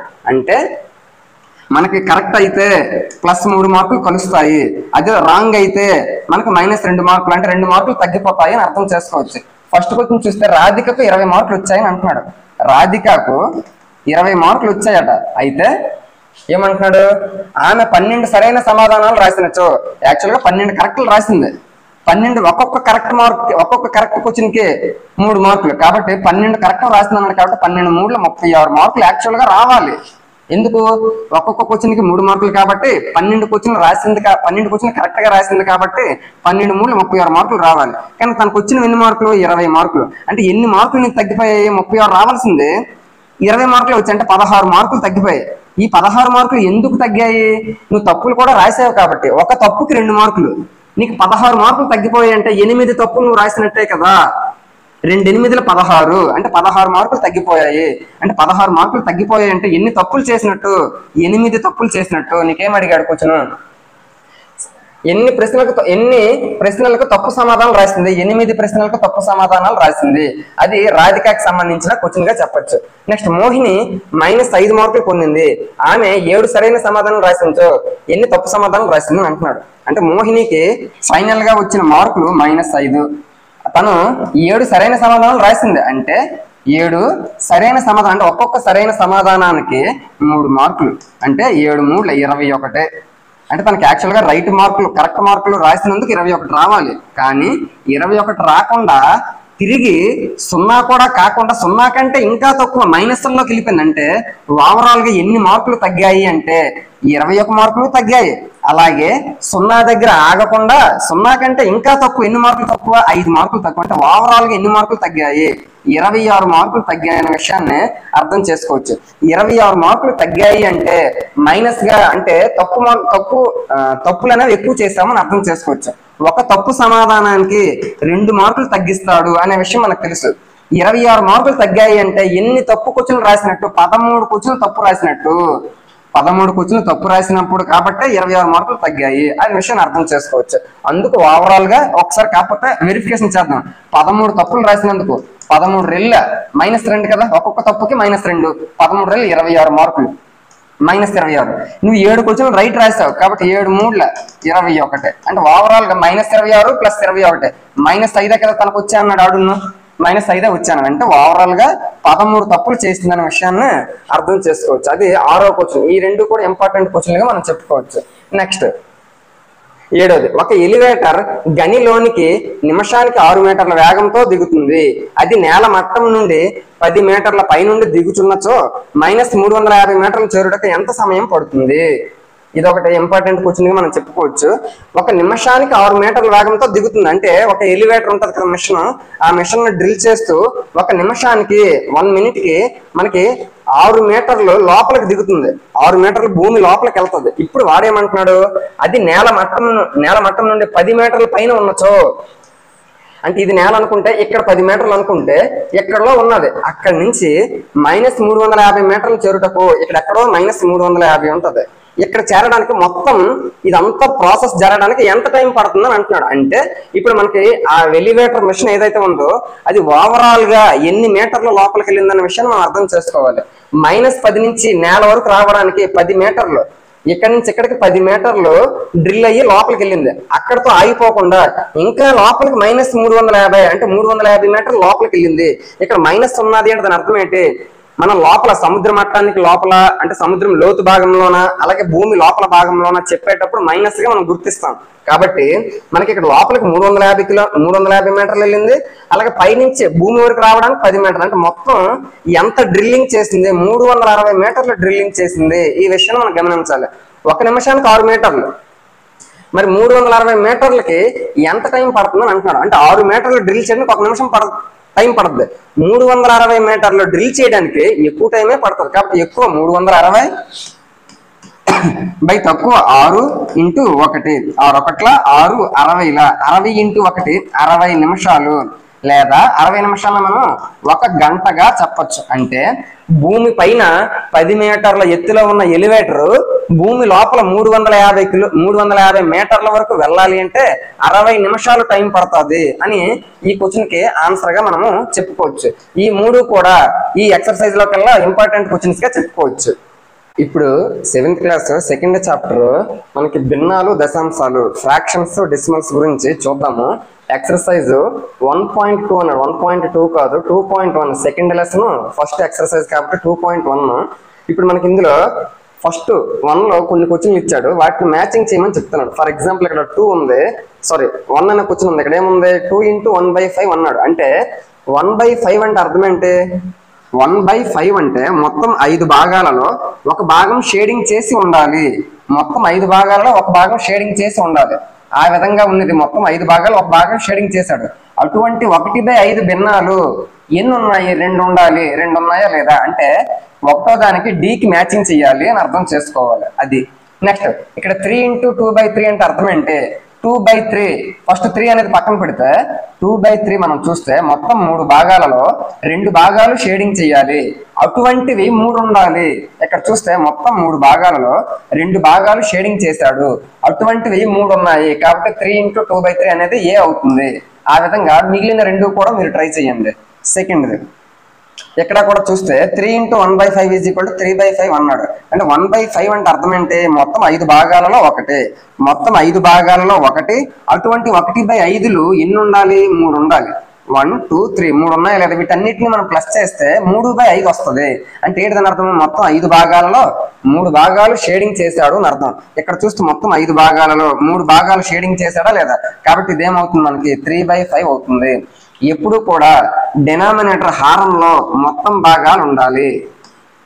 లవము న్యూమరేటర్ లో మనకి కావలసినటువంటి భాగాలు ఉండాలి అని అర్థం చేసుకోవాలి.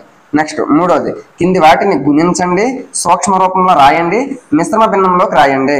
ఇక్కడ ఫర్ ఎగ్జాంపుల్ నేను ఇది తీసుకుంటాను, కొన్నే చెప్తాను, మిగిలిన మీరు ట్రై చేయండి. 11 and 4/7 అన్నాడు. అంటే అప్పుడు డైరెక్ట్ గా పైన ఏవైతే న్యూమరేటర్స్ ఉన్నాయో అంటే 11 4 ఇంటూ చేసి వచ్చు. 11 4 is 44 బై ఇక్కడ ఏముంది 7 ఉంది, ఇక్కడ 7 తో డివైడ్ చేయాలి. ఇప్పుడు ఇది ఏ విధంగా మారుతుంది? 7 తో కాబట్టి 7 6 is 42. 44 లో 42 అయిపోగా ఇంకా 2 ఉంటది కాబట్టి 2/7. అంటే ఇది మనకి న్యూమరేటర్ పెద్దది ఉండి డినామినేటర్ చిన్నదిగా ఉంటే అప్పుడు మనం అదేం చెప్పుకున్నాము? అపక్రమ భిన్నము, ఇంప్రాపర్ ఫ్రాక్షన్ గా మనం చెప్పుకున్నాము. దాన్ని మిశ్రమ భిన్నము, మిక్స్డ్ ఫ్రాక్షన్ లోకి మార్చాలి. ఒకవేళ ఈ విధంగా డైరెక్ట్ గా చేయడం రాకపోతే అప్పుడు ఏం చేయాలి? 44 ని దేంతో డివిజన్ చేయాలి? 7 తో డివిజన్ చేయాలి. 7 6 is 42, ఇంకా మనకి 2 మిగిలిపోద్ది. ఈ విధంగా వచ్చేటప్పుడు మనం మిశ్రమ భిన్నం ఏ విధంగా రాయాలి? ఇలా రాయాలి. ఫస్ట్ 6 రాయాలి, తర్వాత రిమైండర్ రాయాలి, తర్వాత డివిజర్ 7 రాయాలి. అప్పుడు 6 అని 2/7 గా మారుతుంది. ఆ విధంగా మనకి ఇక్కడ ప్రోడక్ట్ లబ్ధాలతో ఇచ్చాడు, మనకేమో ఆ 2 గుణించేసిన తర్వాత అది అపక్రమ భిన్నంలోకి మారుతుంది. అపక్రమ భిన్నాన్ని మిశ్రమ భిన్నంలోకి మారుస్తూ మనకి చేయమని చెప్తున్నాడు. కాబట్టి సపోజ్ ఇంకొకటి చేస్తే ఇక్కడ 15 and 3/5 అన్నాడు. మనకి యాక్చువల్ గా డివైడ్ అయిపోతే డివైడ్ చేసేసుకోవచ్చు. 5 1s 5 3s డివైడ్ అయిపోతుంది కదా, అప్పుడు 3 × 3 9 అవుతుంది. అంటే మనం దీనికి ఇంకా వేరేగా ఏమీ చేయవలసినటువంటి అవసరం లేదు. ఒకవేళ మామూలుగా అయితే ఏం చేస్తారు? 15 × 3 అంటే 45, 45/5. అప్పుడు కూడా 5 1s 5 9s కాబట్టి మనకు కావాల్సిన ఆన్సర్ 9 వస్తుంది. ఆ విధంగా మిగిలినది ఏవైతే ఉన్నాయో అవి మీరు ట్రై చేయండి. నెక్స్ట్ 4th చూస్తే మనకి ఏమంటున్నాడు? షేడింగ్ చెయ్యండి అని అంటున్నాడు. ఒకటో క్వశ్చన్ ఏంటి? పట్టం ఏలోని వృత్తాలలో 1/2 భాగము. 1/2 భాగము అంటే సగ భాగము, హాఫ్ పార్ట్ ని మనం చేయమని చెప్తున్నాడు. వృత్తాలలో 1/2 భాగం షేడ్ చేయమంటున్నాడు. ఫస్ట్ బాక్స్ లో వృత్తాలు సర్కిల్స్ ఇచ్చాడు కదా, వాటిలో 1/2 అంటే అర్థం ఏంటి? ప్రతి రెండు వృత్తాలలో ఒక వృత్తాన్ని షేడింగ్ చేయమంటున్నాడు. అంటే దాని అర్థం ఏంటి? మొత్తంలో సగం చేయమంటున్నాడు. కాబట్టి ఇక్కడ మొత్తం చూస్తే దీన్ని ఈ విధంగా డివైడ్ చేస్తే ఇది సగ భాగం అవుతుంది, కాబట్టి దీన్ని షేడింగ్ చేయాలి అని అర్థం చేసుకోవాలి. ఆ విధంగా మిగిలిన రెండింటికి ఏమైతే ఇచ్చాడో అవి మీరు చెయ్యండి. నెక్స్ట్ 5th చూస్తే ఏ క్వశ్చన్ ఏమంటున్నాడు? ఏలో ఫస్ట్ క్వశ్చన్ 24లో 1/2, 46లో 1/2 అంటే 24లో 1/2 అంటే అర్థం ఏంటి? సగము అని చెప్పాను, హాఫ్ అని. కాబట్టి 24లో హాఫ్ ఎంత? 12. 46లో హాఫ్ ఎంత? 23. ఆ విధంగా ఫర్ ఎగ్జాంపుల్ నేను ఇప్పుడు డి చెప్తాను. ఫస్ట్ దేంటికి వచ్చిన 20లో 4/5 అంటే 20లో లో అంటే ఇంటూ అనుకో, లో అంటే ఇంటూగా మనం చెప్పుకోవాలి. అప్పుడు 4/5 భాగం కదా, అంటే 20లో 4/5 భాగము, 5 1ల 5 4ల, అప్పుడు 4 × 4 16 అవుతుంది.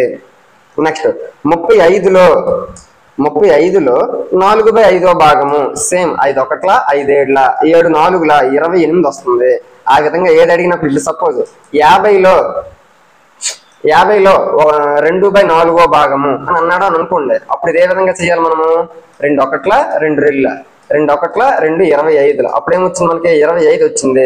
సపోజ్ 100లో 2/5 భాగము అని అన్నాడు అనుకోండి, 100లో 2/5 భాగం, 5 1ల 5 20ల 22 ఎంత? 40. ఆ విధంగా మనకి ఏది అడిగినా కూడా ఈజీగా మనం చెయ్యొచ్చు. నెక్స్ట్ 6 చూస్తే వీలైనంత వేగంగా కంప్లీట్ చేయడానికి ట్రై చేద్దాం. 6th గుణించండి, మిశ్రమ భిన్నంగా మార్చండి. ఇంతకు ముందు లాంటి కూర్చుని ఇక్కడ ఏం చేశాడు అంటే ఆల్రెడీ ఒక మిశ్రమ భిన్నం ఇచ్చాడు, దానికి ఇంటూ చేయమంటున్నాడు. ఆ తర్వాత మళ్ళీ దాన్ని మిశ్రమ భిన్నంలోకి మార్చమంటున్నాడు. ఫస్ట్ సపోజ్ 3 and 1/4 ఇది చూస్తే మనకి మిశ్రమ భిన్నము, మిక్స్డ్ ఫ్రాక్షన్ కాబట్టి ముందు దాన్ని అపక్రమ భిన్నములోకి మార్చాలి. 4 3s 12, 12 + 1 13 అంటే 13/4 అయ్యింది. ఇది దానికి ఇంటూ 6 చేయమన్నాడు కాబట్టి ఇప్పుడు దీన్ని ఏ విధంగా చేయాలి? 2 2s 2 3s, ఇప్పుడు 13 3s ఎంత అవుతుంది మనకి? 39 అవుతుంది. దాన్ని మనము 2తో డివైడ్ చేయాలి కదా, కాబట్టి 2 19s 38. ఇప్పుడు మనకి ఇంకా 1 మిగిలిపోయింది. ఇప్పుడు దీన్ని మిక్స్డ్ ఫ్రాక్షన్ అంటే ఏ విధంగా చేయగలము? 19 1/2. ఇది మనకి కావాల్సినటువంటి ఫైనల్ ఆన్సర్ గా చెప్పొచ్చు. ఫర్ ఎగ్జాంపుల్ నేను ఇంకొకటి తీసుకుంటాను. వాడు ఏమంటున్నాడు? 3 and 2/5. ఇక్కడ ఆల్రెడీ మనకి మిక్స్డ్ ఫ్రాక్షన్ ఇచ్చాడు, దాన్ని మనము ఇంప్రాపర్ అపక్రమంలోకి మార్చాలి. 5 3s 15, 15 + 2 17/5 అయ్యింది. ఇంటూ ఏమంటున్నాడు? 8 అంటున్నాడు. ఇప్పుడు దీన్ని ఏ విధంగా చేయాలి? 17 8s 136/5. ఇప్పుడు ఇది మనకి ఇంప్రాపర్ లోకి మారింది, దాన్ని మనం మిక్స్డ్ ఫ్రాక్షన్ లోకి మార్చాలి. అంటే 136ని మనము 5తో డివైడ్ చేయాలి. 5 2s 10, 13 నుంచి 10 మైనస్ చేస్తే 3 6, 5 7s 35, ఇంకా 1 మిగిలింది. ఇప్పుడు దీన్ని మిక్స్డ్ ఫ్రాక్షన్ ఏ విధంగా రాయగలం? ఇలా రాయాలి. ఫస్ట్ 27 and 1 మిగిలింది /5, 27 and 1/5. ఆ విధంగా మనము ఏది అడిగినా కూడా ఈజీగా చెయ్యొచ్చు. నెక్స్ట్ 7th చూస్తే కనుక్కోండి అంటున్నాడు. ఏమంటున్నాడు? First A question?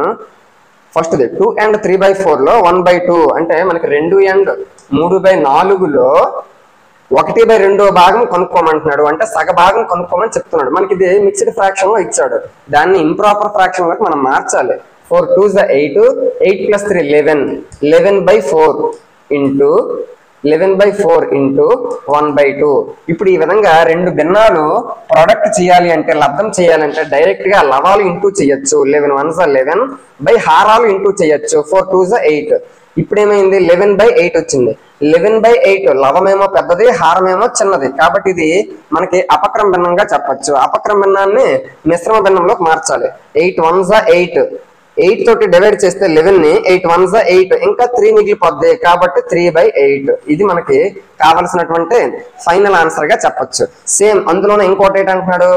4 and 2/9, 4 and 2/9 అందులో సగభాగము అంటే హాఫ్, ఇది కనుక్కోమంటున్నాడు.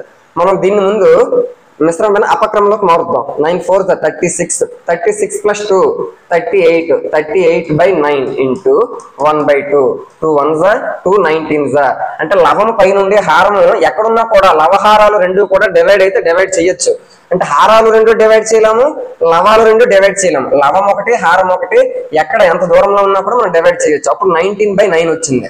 అంటే 19 × 1 19/9. ఆ విధంగా వస్తే 9 2s 18, 19లో 18 పోతే ఇంకా 1 మిగులుతుంది. కాబట్టి 1/9 ఇది మనకి కావాల్సినటువంటి ఫైనల్ ఆన్సర్ గా చెప్పొచ్చు. ఈ విధంగా ఏది అడిగినా కూడా లో అన్నాడు అంటే ఇంటూ చెయ్యాలి అని అర్థం చేసుకోవాలి.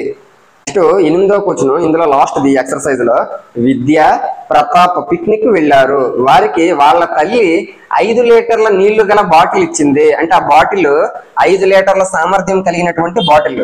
విద్య నీళ్లలో 2వ భాగం వాడింది, మిగిలినది ప్రతాప్ వాడాడు. అంటే మొత్తం 5 లీటర్ల నీళ్ల బాటిల్లో 2/5వ భాగము విద్య వాడింది. 2/5వ భాగం ఎవరు వాడారు? విద్య వాడింది. అంటే 5 ఒకట్ల ఈ రెండు క్యాన్సిల్ అయిపోతే 2 మిగిలింది. అంటే దాని అర్థం ఏంటి? విద్య మొత్తం 5 లీటర్లలో 2/5వ భాగం అంటే 2 లీటర్ల నీరు తాగింది అని అన్నాడు. మరి ఇంకేమన్నాడు మనకి? మిగిలినది ప్రతాప్ వాడాడు. అంటే మొత్తం 5 లీటర్లలో 2/5వ భాగమైనటువంటి 2 లీటర్లు విద్య తాగిగా మిగిలిన 5 లీటర్లలో 3 లీటర్లు ఇంకా మిగిలిపోద్ది కదా, అది ఎవరు తాగుతారు? ప్రతాప్ తాగుతాడు. ఇప్పుడు ఏమంటున్నాడు? విద్య ఎంత నీరు తాగింది? విద్య ఎంత నీరు తాగింది? 2 లీటర్ల నీరు తాగింది. మొత్తం నీళ్లలో ప్రతాప్ తాగిన భాగం ఎంత? మొత్తం 5 లీటర్లలో ప్రతాప్ ఏమో 3 లీటర్లు తాగాడు కాబట్టి, మొత్తం 5 లీటర్లు ప్రతాప్ 3 లీటర్లు తాగాడు కాబట్టి ప్రతాప్ నీరు తాగిన భాగము 3/5గా చెప్పొచ్చు. అలాగే 2/5వ భాగం మొత్తం 5 లీటర్లలో 2 లీటర్లు విద్య తాగింది కాబట్టి విద్య తాగినటువంటి నీటి భాగము 2/5వ భాగంగా మనం చెప్పొచ్చు. నెక్స్ట్ ఎక్సర్సైజ్ 2.2 చూస్తే మనకి ఫస్ట్ క్వశ్చన్ లో మళ్ళీ 3 క్వశ్చన్లు ఇచ్చాడు. 1/4, 3/5, 4/3లలో 1/4 1/4వ భాగము. 1/4వ భాగము అంటే పావు భాగము, క్వార్టర్ పార్ట్ అని మనము చెప్తాము. ఇప్పుడు మనకి ఏమంటున్నాడు? 1/4వ భాగం ప్రతి దానికి మనకు కనుక్కోమంటున్నాడు. అంటే ఫస్ట్ క్వశ్చన్ 1/4లో 4వ భాగము 1/4వ భాగం కనుక్కోమంటున్నాడు. అప్పుడు ఏమవుతుంది? 1/4 16. అంటే 1/4లో 1/4వ భాగం ఎంత అవుతుంది? 1/16 అవుతుంది. నీకు అదే రకంగా క్వశ్చన్ ఇస్తాడు. 1/4లో 1/4వ భాగం ఎంత? 1/8, 1/4, 1/2, 1/16. ఆ విధంగా ఇస్తే 1/4లో లో అంటే ఇంటూ 1/4వ భాగము, అప్పుడు ఆ 2 ఇంటూ చేస్తే 1 × 1 1, 4 × 4 16. ఆ విధంగా చూసుకోవాలి. నెక్స్ట్ ఇది చూస్తే 4/3లో 1/4వ భాగము అని అన్నాడు. అప్పుడు ఇక్కడ లవంలో 4 ఉంది, ఇక్కడ హారంలో 4 ఉంది కాబట్టి ఈ రెండు కూడా డైరెక్ట్ గా క్యాన్సిల్ అయిపోతాయి. అప్పుడేం మిగిలింది? 1/3 మిగిలింది. అంటే 4/3లో 1/4వ భాగం అంటే ఆన్సర్ మనకి ఏమొచ్చింది? 1/3 వచ్చింది. ఆ విధంగా మనం అది మీరు చెయ్యాలి. సెకండ్ చూస్తే 3 క్వశ్చన్లు ఇచ్చాడు కదా, వాటిలో ఎన్నో భాగం కనుక్కోమంటున్నాడు? 1/7వ భాగం కనుక్కోమంటున్నాడు. ఫర్ ఎగ్జాంపుల్ నేను సి క్వశ్చన్ తీసుకుంటాను. 3/10లో 1/7వ భాగం కనుక్కోమంటున్నాడు. 3 1ల 3 17 70 అంటే 3/70గా మనం చెప్పొచ్చు. ఈ విధంగా దేంట్లో ఎన్నో భాగం అడిగినా కూడా ఈజీగా చేయొచ్చు. నెక్స్ట్ సెకండ్ చూస్తే గుణించండి మరియు సూక్ష్మ రూపంలో రాయండి. వీలైతే అంటే పాసిబుల్ అయితే మనకు చేయమంటున్నాడు. ఫస్ట్ ఇంటూ చేయాలి. నేను ఇందులో మొత్తం మనకి 7 క్వశ్చన్స్ ఇచ్చాడు. అందులో నేను ఒక 2 చేస్తాను, మిగిలిన మీరు ట్రై చేయండి. ఫర్ ఎగ్జాంపుల్ నేను 7th చేస్తే మనకి ఏమంటున్నాడు? 4/5 × 12/7 అది ఇచ్చాడు కదా, మనం దాన్ని ఏం చేయాలి? ఇంటూ చేయమంటున్నాడు. 4 12s మనకేమవుతుంది? 48/5 7s మనకేమవుతుంది? 35. వీడేమంటున్నాడు? గుణించండి. గుణించమన్నాడు, గుణించాము. అలాగే సూక్ష్మ రూపంలో సింప్లెస్ట్ వేలో రాయమంటున్నాడు.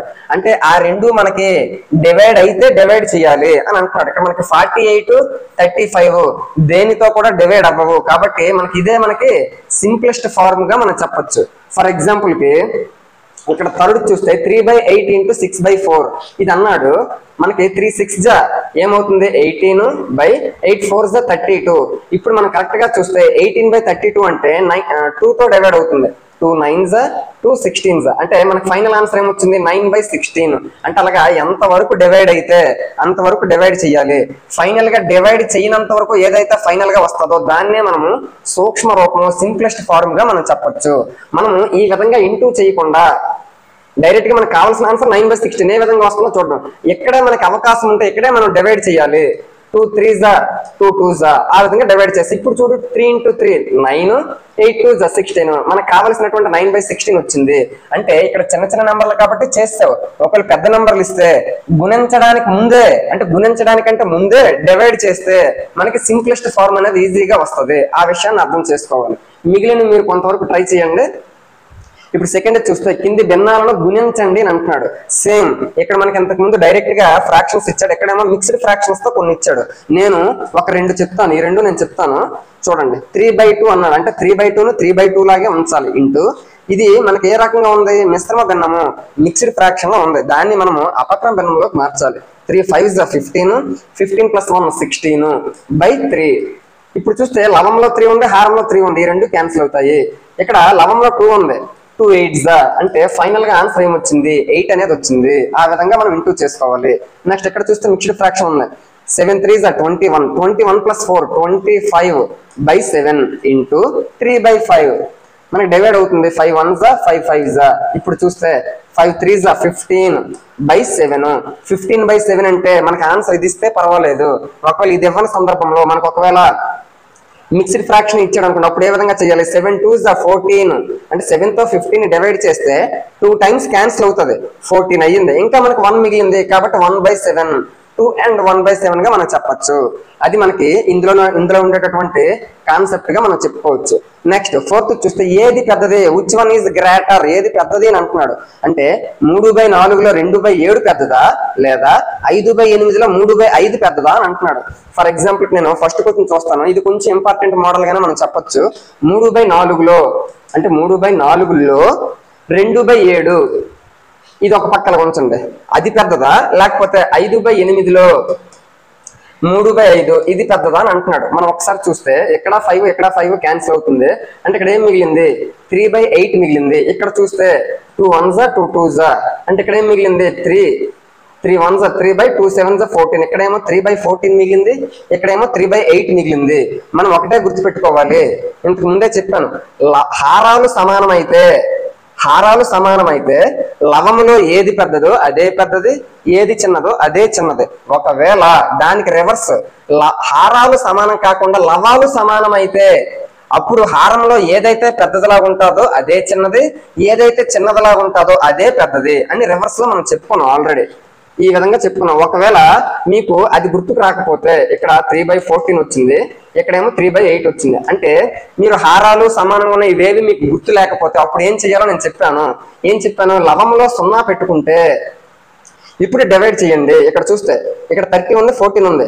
30 అనేది 14 తో 2 టైమ్స్ పోతుంది. ఎందుకు 14 2s 28 పాయింట్స్ తో మనకి సంబంధం లేదు. నెక్స్ట్ ఇక్కడ 8 3s 24 పాయింట్స్ తో సంబంధం లేదు. అంటే 30 తో చూస్తే 8 టైమ్స్ లో 8 తో 3 టైమ్స్ పోయింది, ఇక్కడ 2 టైమ్స్ మాత్రమే పోయింది. అంటే ఈ విధంగా చూసినా కూడా 3/14 అనేది చిన్నది, 3/8 అనేది పెద్దది. ఆ విధంగా మనం ఏది పెద్దది ఏది చిన్నది అనేది ఈజీగా మనం చెయ్యొచ్చు. అంటే ఇక్కడ మనం ఏది పెద్ద చెప్పుకున్నట్టు 0 పెట్టుకుంటే ఆటోమేటిక్ గా ఎన్నిసార్లు పోతుందో చూసుకోవచ్చు. మరి పాయింట్స్ ఎందుకు మనం క్యాలిక్యులేషన్ చేయలేదు, ఒకవేళ ఎక్కడ 2 వచ్చి ఇక్కడ 2 వచ్చింది అనుకోండి, అప్పుడు మనం పాయింట్స్ తో చేయవలసినటువంటి అవసరం అనేది వస్తుంది. ఎక్కడ చూస్తే 2 వచ్చింది, ఎక్కడ చూస్తే 3 వచ్చింది, కాబట్టి ఈజీగా చెప్పవచ్చా లేదా. అటువంటి సందర్భంలో మనకి పాయింట్స్ తో సంబంధం లేదు అని అర్థం చేసుకోవచ్చు. ఈ సెకండ్ కూడా ఒకసారి చెప్పుకున్నాం. 6/7 ఇది కొంచెం ఇంపార్టెంట్ కాబట్టి ఇది కూడా చెప్తున్నాను. 6/7లో 1/2 భాగం అంటున్నాడు, ఇది పెద్దదా. 3/7లో 2/3 భాగము ఇది పెద్దదా అని అంటున్నాడు. మనం చూస్తే 2 1s 2 3s అంటే ఇక్కడ ఏం మిగిలింది 3 × 1 3/7. ఇటువైపుదేమో 3/7, ఇటువైపు చూస్తే 3 క్యాన్సిల్ అయిపోతే 2/7 మిగిలింది. ఇప్పుడు ఏం చూడాలి, హారాలు సమానంగా ఉన్నాయి కాబట్టి లవంలో ఏదైతే పెద్దదో అదే పెద్దది, ఏదైతే చిన్నదో అదే చిన్నది అని మనం చెప్పుకున్నాము. ఒకవేళ అది గుర్తులేని సందర్భంలో ఏం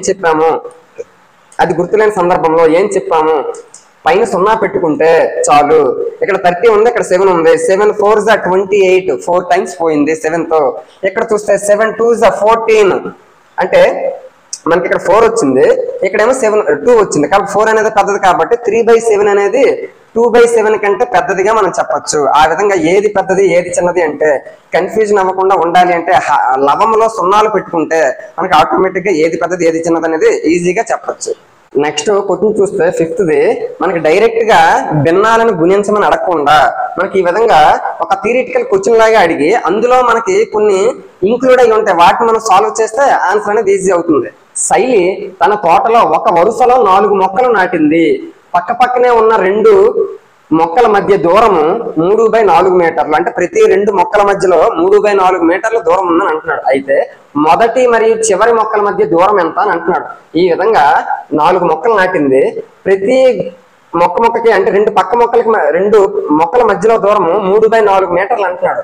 అంటే ఇప్పుడు మనకి మొదటి నుంచి చివరి వరకు ఈ గ్యాప్ అంతా ఎంత ఉంటుంది అని అంటున్నాడు. మొదటి మొక్క నుంచి చివరి మొక్క వరకు ఎంత దూరం ఉంటుంది అని అంటున్నాడు. అంటే మనం ఇందులో ఏం చూడాలి, 2 మొక్కల మధ్యలో దూరం 3/4 అన్నాడు. అంటే అటువంటి గ్యాప్లు ఎన్ని ఉన్నాయనేది మనకి ఇంపార్టెంట్. ఇది 3/4, ఇది 3/4, ఇది 3/4. అంటే 4 మొక్కల మధ్యలో 3 గ్యాప్లు మాత్రమే ఉంటాయి. ఆ విషయాన్ని మనం గమనించాలి. 4 మొక్కలు అన్నాడు కదా అని చెప్పేసి 4 గ్యాప్లు ఉండవు. ఒకవేళ 10 మొక్కలు ఉంటే అందులో ఒకటి తగ్గించి 9 గ్యాప్లు మాత్రమే ఉంటాయి. ఆ విషయాన్ని మనం గుర్తుంచుకోవాలి. ఇక్కడ 4 మొక్కలు కాబట్టి 3 గ్యాప్లే ఉంటాయి. 3 గ్యాప్లు ఉంటాయి. ఒక్కొక్క గ్యాప్ మధ్యలో 3/4 మీటర్లు కాబట్టి 3 × 3/4. అంటే ఎన్ని గ్యాప్లు ఉన్నాయో చూసుకొని ఒక్కొక్క గ్యాప్ కి 3/4 మీటర్లు కాబట్టి చెయ్యాలి. ఇప్పుడు 3 × 3 = 9, 9/4 మీటర్లు. ఇప్పుడు చూస్తే అపక్రమ భిన్నము, లవము పెద్దది హారము చిన్నది కాబట్టి ఇది అపక్రమ భిన్నం. మిశ్రమ భిన్నంలోకి మనం మార్చాలి. అంటే 9 అనేది 4 తోటి 2 టైమ్స్ పోతుంది. 4 × 2 = 8. ఇంకా 1 మిగిలిపోద్ది కాబట్టి 1/4 మీటర్స్. అంటే 2 మీటర్ల 1/4 వంతు మీటరు. ఇది మనకి ఫైనల్ ఆన్సర్ గా మనం చెప్పొచ్చు. ఆ విధంగా భిన్నాలని గుణించడానికి సంబంధించి మనకి వర్కింగ్ మోడల్లో ఈ విధంగా కూడా క్వశ్చన్స్ అనేవి అడగచ్చు. నెక్స్ట్ 6th చూస్తే లిపిక ఒక పుస్తకాన్ని ప్రతిరోజు 1 × 3/4 గంటలు చదువుతుంది. ఆమె 6 రోజుల్లో మొత్తం పుస్తకాన్ని చదివింది. ఆమె పుస్తకం మొత్తం చదవడానికి ఎన్ని గంటలు టైం తీసుకుందని అంటున్నాడు. అంటే ఒక రోజుకైతే 1 × 3/4 గంటలు చదువుతుంది. అటువంటిది బుక్ మొత్తం కంప్లీట్ చేయడానికి 6 రోజులు టైం పట్టింది. ఒక రోజుకైతే 1 × 3/4, 1 × 3/4, ఒక రోజుకైతే 1 × 3/4. అటువంటిది ఎన్ని రోజుల పాటు? 6 రోజుల పాటు. సపోజ్ రోజుకి 2 గంటలు చదివింది అనుకోండి, అటువంటి 6 రోజులు చదివింది అనుకోండి, 6 నెలలు 12 గంటలు మొత్తం చదివిందని అర్థం చేసుకుంటాం. సేమ్ అలాగే ఇక్కడ డైరెక్ట్ గా మనకి ఒక పూర్ణాంకం ఇవ్వకుండా మనకి ఏమి ఇచ్చాడంటే భిన్నంకి సంబంధించి ఇచ్చాడు. ఒక రోజుకైతే 1 × 3/4 గంటలు చదివితే 6 రోజుల పాటు చదివింది కాబట్టి 6 × 1 × 3/4. ఇప్పుడు 6 ఇక్కడ ఉన్న మిశ్రమ భిన్నాన్ని మన అపక్రమ భిన్నంలోకి మార్చుకుందాం. 4 1s are 4 + 3 7/4. ఇప్పుడు చూస్తే 2 3s are 2 2s are. ఇప్పుడు 3 7s are 21/2. 21/2 21/2 అంటే 21 2 తోటి 10 టైమ్స్ పోతుంది. ఎందుకు? 2 10s are 20. ఇంకా 1 మిగిలిపోయింది కాబట్టి 1/2. 10 and 1/2 అవర్స్, గంటలుగా మనం చెప్పొచ్చు. 10 and 1/2 గంటలుగా మనం చెప్పొచ్చు దీని తాలూకా ఆన్సర్. నెక్స్ట్ 7th ఒక కారు 1 లీటర్ పెట్రోల్తో 16 కిలోమీటర్లు నడుస్తుంది. 2 × 3/4 పెట్రోల్ ఉపయోగించి, అంటే ఎంత పెట్రోల్ ఉపయోగించి ఎంత దూరం ప్రయాణిస్తుంది అంటే 1 లీటర్కి అయితే 16 కిలోమీటర్లు. 1 లీటర్కి అయితే 16. అటువంటిది ఎన్ని లీటర్లకి? 2 × 3/4 లీటర్లకి ఎంత దూరం ప్రయాణిస్తుందని అంటున్నాడు. కాబట్టి 16 × 4 రెళ్ళ 8, 8 + 3 11/4. 4 1ల 4 4ల 4 × 11 44 కిలోమీటర్ల దూరం ప్రయాణిస్తుంది అని మనం అర్థం చేసుకోవచ్చు. నెక్స్ట్ ఇక్కడ చూస్తే 8వ ఫస్ట్ ఏ క్వశ్చన్ చూస్తే ఏలో మళ్ళీ 2 క్వశ్చన్లు. 2/3 × బాక్స్ = 10/3 అయ్యే విధంగా పెట్టెలో సంఖ్యలు రాయండి అని అంటున్నాడు. మనకి 2/3 × బాక్స్ ఇచ్చాడు. ఆ బాక్స్ కి 10/30 అవ్వాలి అని అంటున్నాడు. అంటే 2 ఏమో 10 అవ్వాలి, అంటే దేనితో ఇంటూ చేయాలి? 5 తో ఇంటూ చేయాలి. 3 ఏమో 30 అవ్వాలి అని అంటున్నాడు. అంటే దేనితో ఇంటూ చేయాలి? 10 తో ఇంటూ చేయాలి. 3 10s are 30, 2 5s are 10. అంటే 5/10 అనేది అక్కడ మిడిల్ లో రావాలి అనే విషయాన్ని అర్థం చేసుకోవాలి. నెక్స్ట్ సెకండ్ బాక్స్ లో ఉన్న భిన్నానికి సూక్ష్మ రూపం రాయండి. ఆల్రెడీ బాక్స్ లో మనకి ఏ భిన్నం వచ్చింది?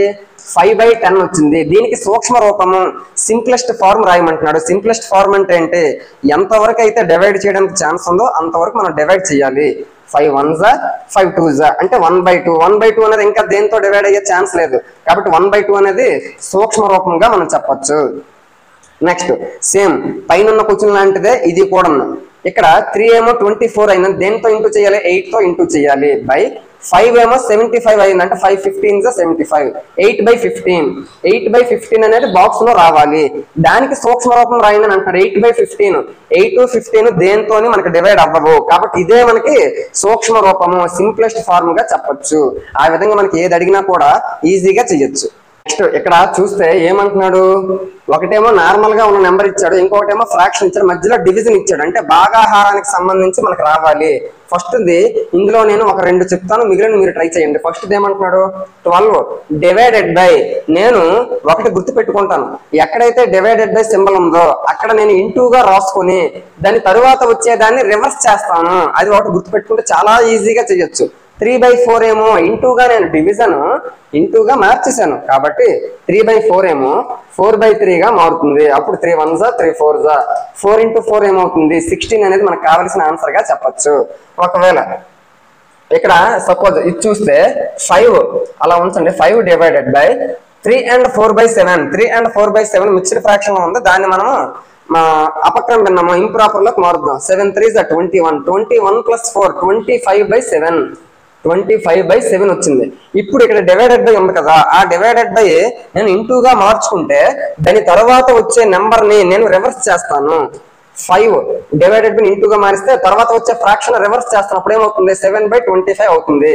అంటే డివిజన్ చేయడం కంటే ఇంటూ చేయడం ఈజీ కాబట్టి దాన్ని నేను ఇంటూలోకి మార్చుకుంటే చాలా ఈజీగా చేయొచ్చు. 5 1s 5 5s అంటే 7/5 అనేది వచ్చింది. 7/5 అంటే 7 అనేది 5 తో 1 టైం పోతుంది.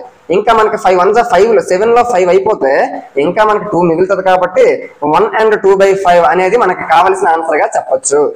ఆ విధంగా ఏదైనా కూడా ఈజీగా మనం చేయొచ్చు. ఆ మిగిలినవి మీరు ట్రై చేయండి.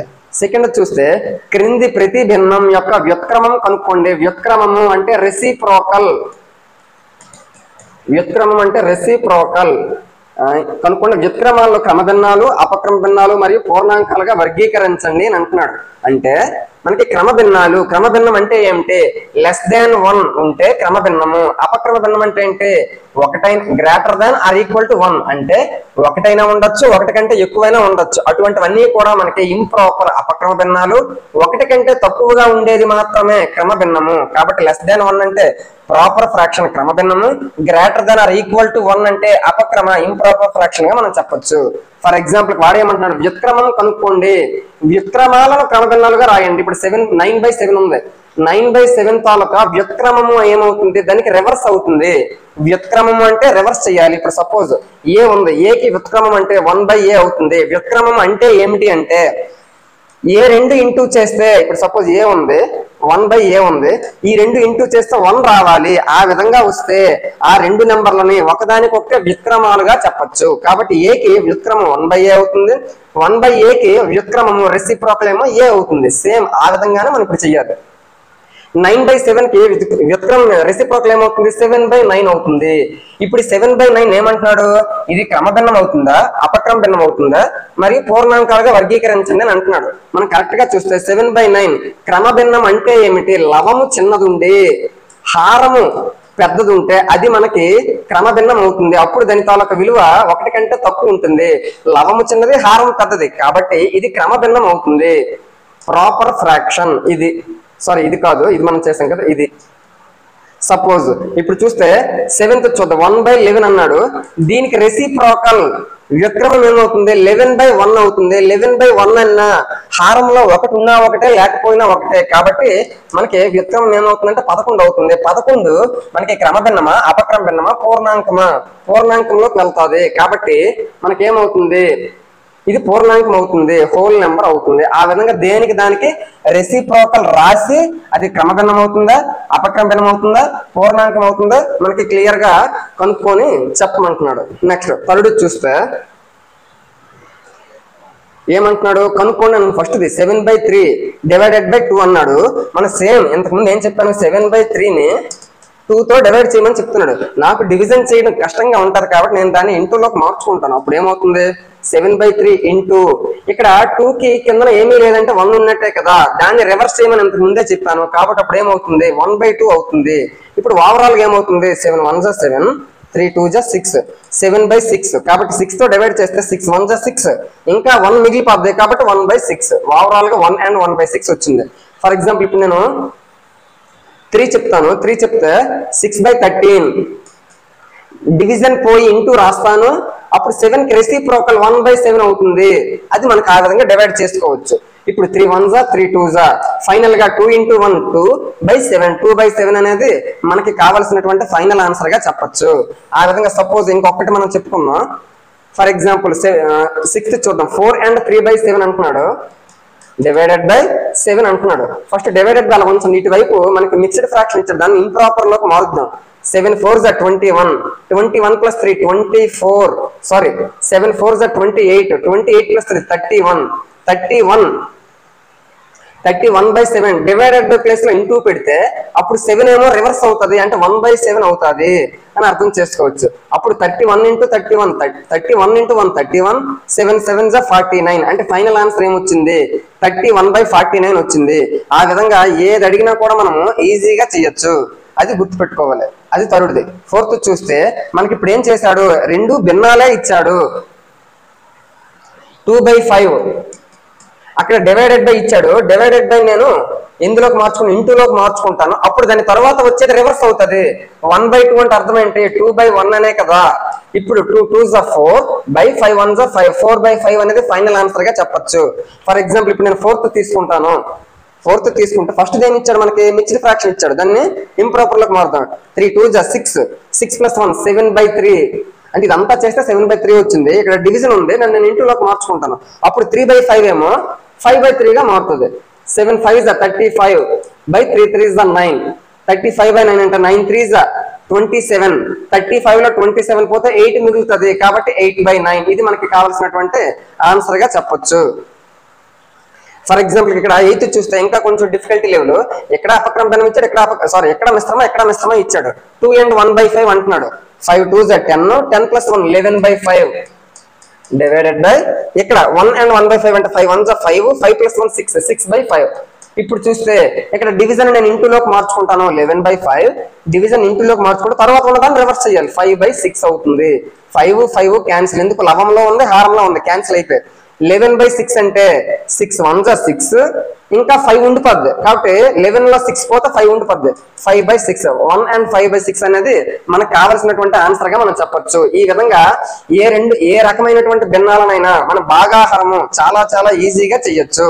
ఒకవేళ మిశ్రమ భిన్నం ఇస్తే మిశ్రమ భిన్నాన్ని అపక్రమంలోకి మార్చుకొని మనకి ఎక్కడైతే డివిజన్ సింబల్ ఇస్తాడో ఆ డివిజన్ ని ఇంటూలోకి మార్చుకొని దాని తర్వాత వచ్చే దాన్ని రివర్స్ చేయాలి. రివర్స్ చేస్తే మనకి భిన్నాలకు వచ్చేసరికి భాగాహారం కంటే గుణకారం ఈజీగా ఉంటది. కాబట్టి ఎక్కడైతే డివిజన్ ఇస్తాడో డివిజన్ ప్లేస్ లో ఇంటూ పెట్టుకొని దాని తర్వాత వచ్చే దాన్ని రివర్స్ చేసుకుంటే ఈజీగా మనం చేయొచ్చు. నెక్స్ట్ ఎక్సర్సైజ్ 2.4 చూస్తే మనకి ఇక్కడ దశాంశాలు డెసిమల్స్ పాయింట్స్ తో ఉన్న వాటిని ఇచ్చాడు. వాటిని ఏ విధంగా ఇంటూ చేయాలి అని అంటున్నాడు. మనం ఒకటే గుర్తుపెట్టుకోవాలి, వాడు ఏది ఇచ్చినా కూడా పాయింట్స్ ఇచ్చినా ఇవ్వకపోయినా నార్మల్ గా మనం ఏదైతే ప్రాసెస్ చేస్తామో ఆ ప్రాసెస్ ప్రకారంగా చేసుకుంటూ వెళ్ళిపోయి లాస్ట్ లో పాయింట్లు పెట్టుకుంటే చాలా ఈజీగా ఉంటుంది. మనకి ఇక్కడ 0.2 × 6 అన్నాడు. ఫర్ ఎగ్జాంపుల్ కి ఈ ఫస్ట్ దాంట్లో నేను ఒక 3 చెప్పడానికి ట్రై చేస్తాను. 0.2 × 6 అన్నాడు అంటే పాయింట్ ఉన్నదనే విషయం నువ్వు మర్చిపో. మామూలు 2 × 6 ఏం చేస్తావు, 12 అవుతుంది ఆన్సర్. ఇప్పుడు పాయింట్ పెట్టడానికి ఆలోచించాలి. నువ్వు పాయింట్ పెట్టాలి అంటే ఎన్ని స్థానాల తర్వాత పాయింట్ ఉందో అక్కడ కూడా అన్ని స్థానాల కంటే ముందు పెట్టాలి. ఇక్కడ పాయింట్ తర్వాత ఒక స్థానమే ఉంది కాబట్టి ఇక్కడ కూడా పాయింట్ తర్వాత ఒక స్థానమే ఉండాలి. పాయింట్ తర్వాత ఒక స్థానమే ఉండాలి కాబట్టి 1.2 అనేది ఆన్సర్ గా మనం చెప్పొచ్చు. ఫర్ ఎగ్జాంపుల్ కి 2.71 × 5 అన్నాడు. పాయింట్ ఉన్నదనే విషయం మర్చిపోండి, మామూలుగా చేసేయండి. 5 1s 5 5 7s 35 కాబట్టి 5 3 ఉంటుంది.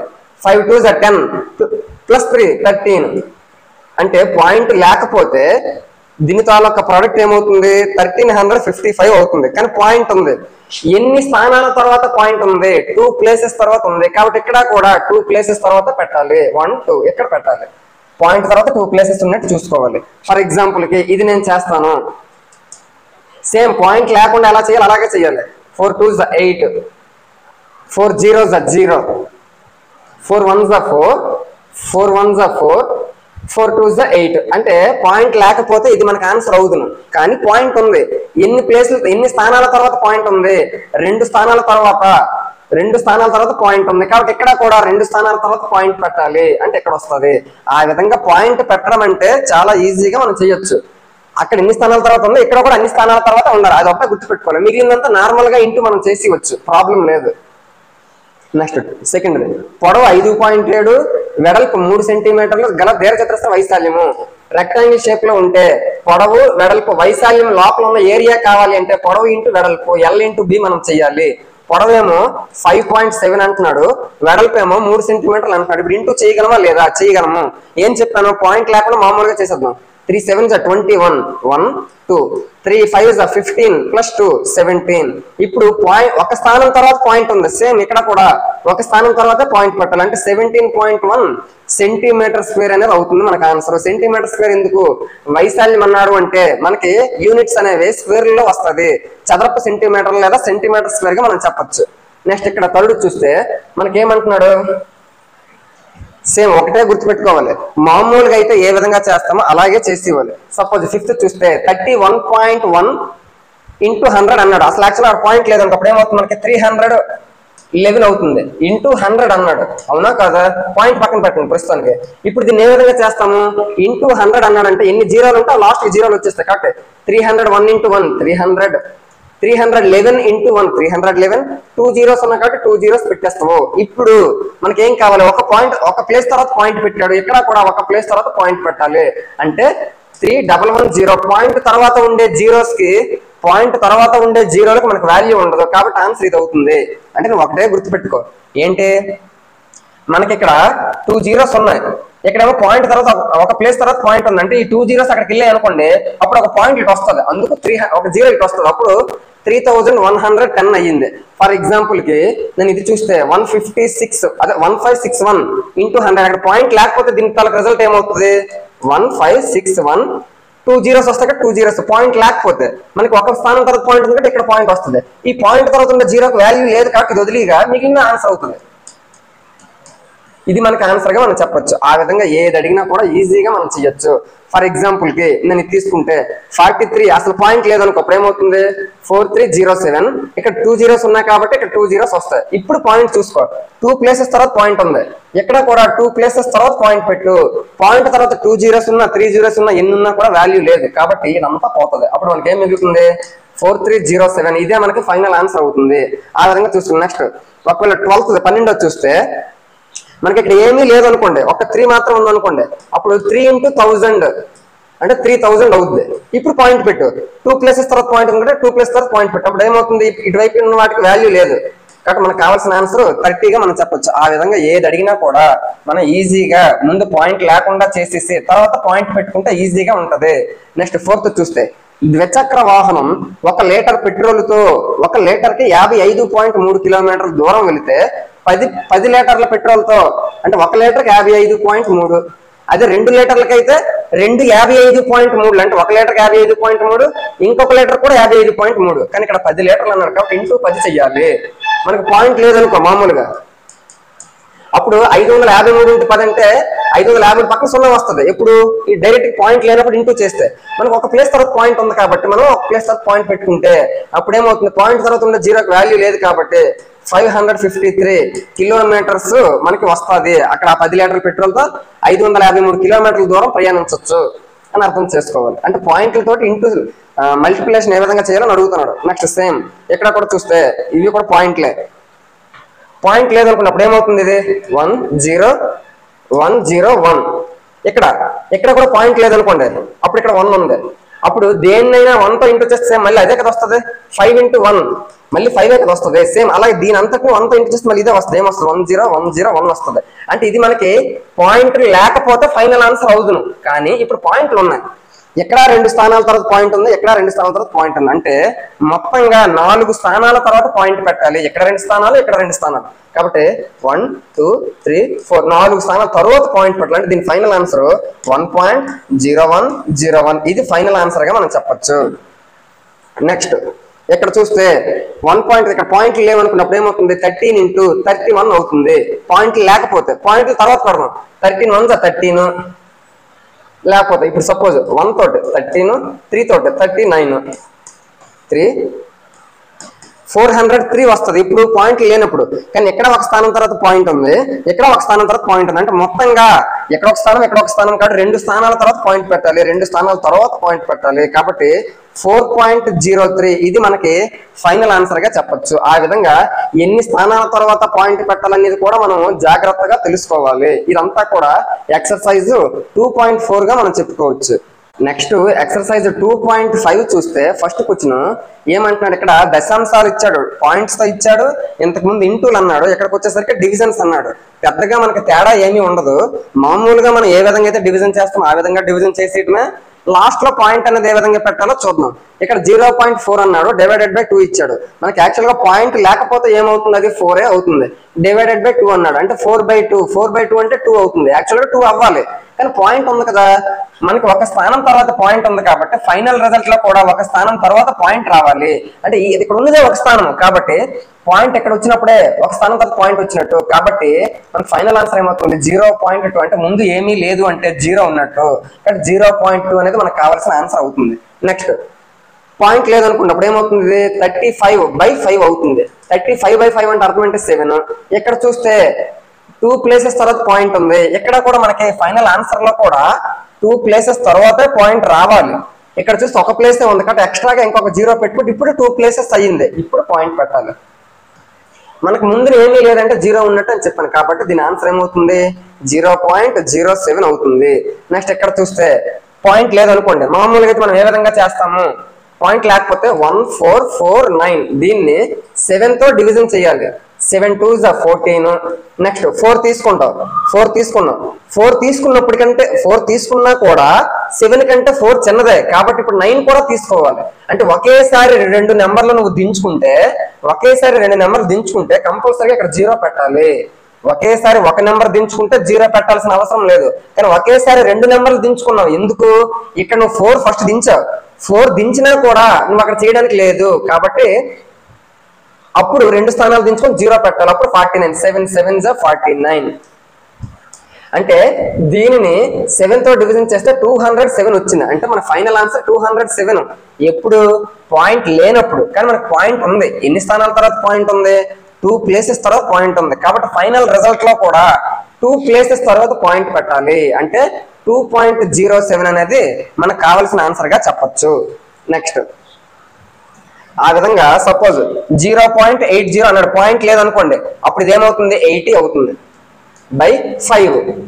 80/5 అంటే 5 తోటి 5 16 అవుతుంది. అంటే 16 అనేది రిజల్ట్ ఎప్పుడు ఫైనల్ ఆన్సర్ అవుతుంది, ఎప్పుడు పాయింట్ లేనప్పుడు. కానీ పాయింట్ ఉంది, ఎన్ని ప్లేసెస్ తర్వాత పాయింట్ ఉంది 2 ప్లేసెస్ తర్వాత పాయింట్ ఉంది కాబట్టి ఇక్కడ కూడా 2 ప్లేసెస్ ఆల్రెడీ ఉన్నాయి కాబట్టి పాయింట్ ఇక్కడ పెట్టాలి. అంటే 16 ఆల్రెడీ 2 ప్లేసెస్ ఉన్న పాయింట్ ఇక్కడ పెట్టాలి, ముందు ఏమీ లేదంటే 0. అంటే ఫైనల్ రిజల్ట్ ఏమిటి 0.16 గా మనం చెప్పొచ్చు. ఆ విధంగా చేయాలి. నెక్స్ట్ సెకండ్ చూస్తే 4.8 డివైడెడ్ బై 10 అన్నాడు.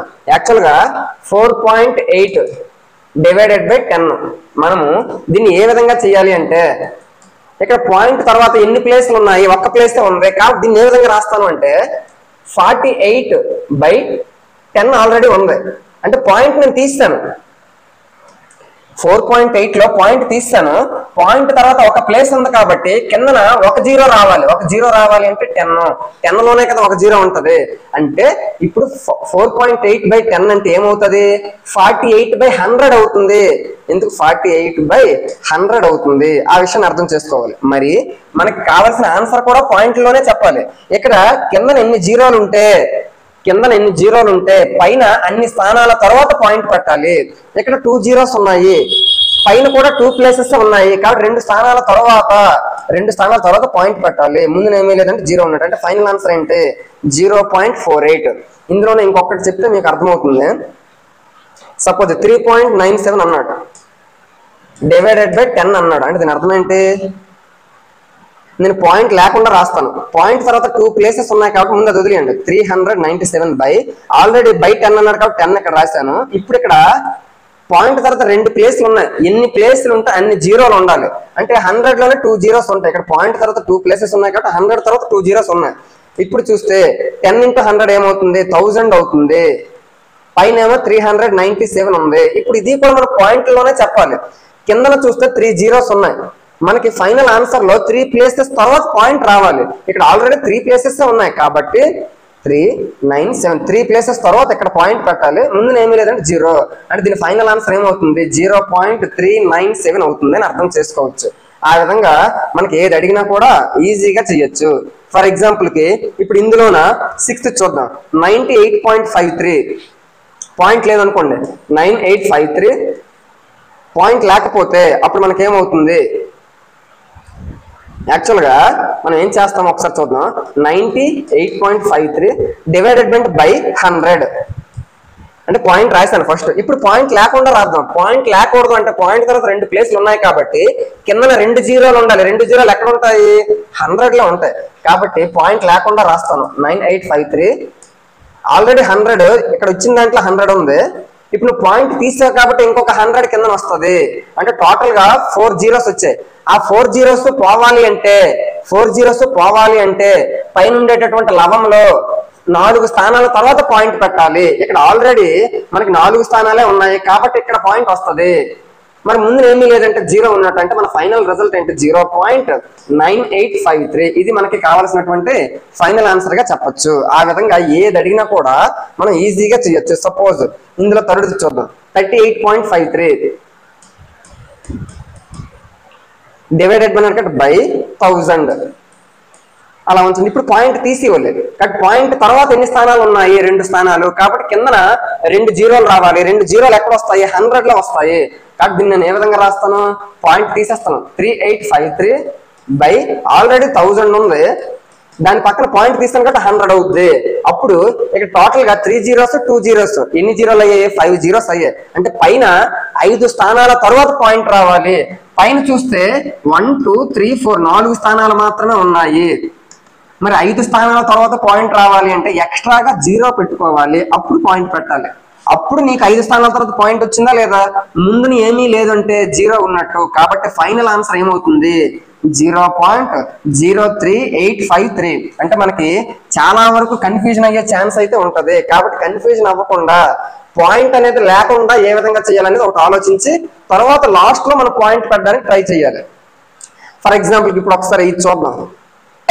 దీంతో మనం ఇది క్లోజ్ చేద్దాం. 0.5 అన్నాడు, 0.5 డివైడెడ్ బై అన్నాడు కాబట్టి బై 1000 అలా ఉంచితే ఇప్పుడు నేనేం చేస్తాను, పాయింట్ లేకుండా చేస్తాను. పాయింట్ లేకుండా చేయాలి అంటే పైన 5 ఉంటది, కిందన 1000 ఉంటది. కానీ పాయింట్ తర్వాత ఎన్ని ప్లేస్లు ఉన్నాయి, ఒక్క ప్లేసే ఉంది కాబట్టి ఒక 0 రావాలి. కిందన ఒక 0 వచ్చింది ఏముంటది, 10 ఎక్కడ ఉంటది. ఇప్పుడు ఓవరాల్ గా నీకు కింద ఎన్ని జీరోలు ఉన్నాయో చూడు, 3 + 1 మొత్తం 4 జీరోస్ ఉన్నాయి. అంటే మనకి పాయింట్ లో ఆన్సర్ కావాలి అంటే 4 ప్లేసెస్ తర్వాత పాయింట్ పెట్టాలి. ఆల్రెడీ ఇక్కడ ఒక్క స్థానం మాత్రమే ఉంది, మనకేమో 4 స్థానాల తర్వాత పాయింట్ కావాలి. అంటే ఒక 0 ఇంకొకటి ఇంకోటి, ఇప్పుడు మొత్తం 4 స్థానాలు అయ్యాయా లేదా, ఇప్పుడు పాయింట్ పెట్టుకోవాలి. ముందు ఏమీ లేదంటే 0 ఉన్నట్టు. అంటే ఫైనల్ ఆన్సర్ ఏమైంది 0.0005.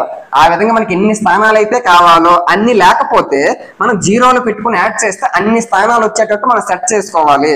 అది మనకి ఫైనల్ ఆన్సర్ గా చెప్పొచ్చు. ఈ విధంగా ఏది అడిగినా కూడా మనం ఈజీగా చేయొచ్చు. ఇవన్నీ కూడా డెసిమల్స్ కి సంబంధించి పాయింట్లో ఇంటూలు ఏ విధంగా చేయాలి, డివిజన్స్ ఏ విధంగా చేయాలో క్లియర్ గా చూసాము.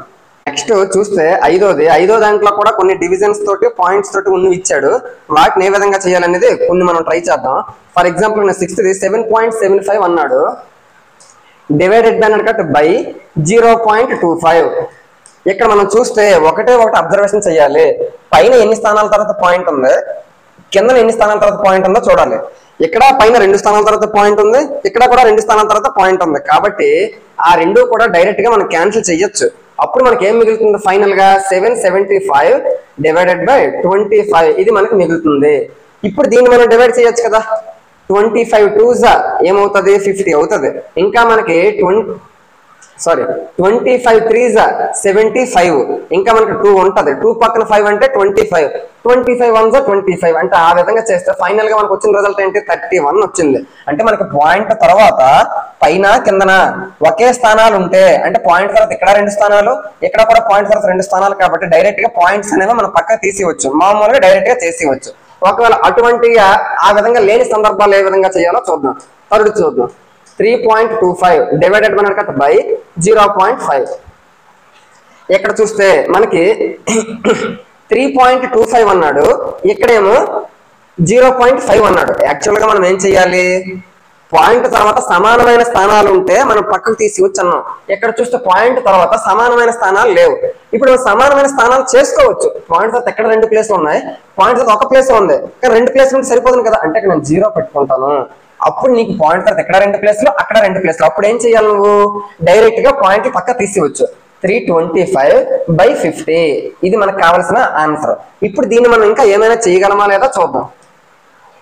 25 తోటి 25 2s, ఇక్కడ చూస్తే 25 1s 25, ఇంకా మనకి ఇక్కడ 7 మిగులుతుంది. 7 పక్కన 5 అంటే 75, 25 3s 75 అంటే 13/2 వచ్చింది. 13/2 అంటే అర్థం ఏమిటి, 13/2 అంటే 6.5. ఎందుకు 2 6 12. ఇంకా మనకి ఒకవేళ లేదు అలా చేయవద్దు, అలా వద్దనంటే మామూలుగా చేసుకున్నాం. 2 తోటి 2 6 12, 1 మిగులుతుంది. పాయింట్ పెట్టుకుంటే ఇక్కడ 0 వస్తుంది. 2 5s 10 అంటే మనకి ఫైనల్ ఆన్సర్ ఏమొచ్చింది, 6.5 అనేది వచ్చింది. ఆ విధంగా పాయింట్ తర్వాత సమానమైన స్థానాలు ఉంటే, లేకపోతే సమానమైన స్థానాలు వచ్చేటట్టు చేసుకుంటే ఈజీ అయిపోద్ది. ఇంకొకటి మనం ట్రై చేద్దాం, ఎందుకంటే మనకి పాయింట్స్ తో కొంచెం కన్ఫ్యూజన్ అయ్యే ఛాన్స్ ఉంటుంది కాబట్టి చాలా జాగ్రత్తగా చేసుకోవాలి. ఇక్కడ చూస్తే మనకి సపోజ్ 4th చూస్తే 3095 అన్నాడు. 30 30.94 / 0.7 అన్నాడు. ఎక్కడ చూస్తే పాయింట్ తర్వాత 2 ప్లేస్లు, ఎక్కడ చూస్తే పాయింట్ తర్వాత ఒకే ప్లేస్.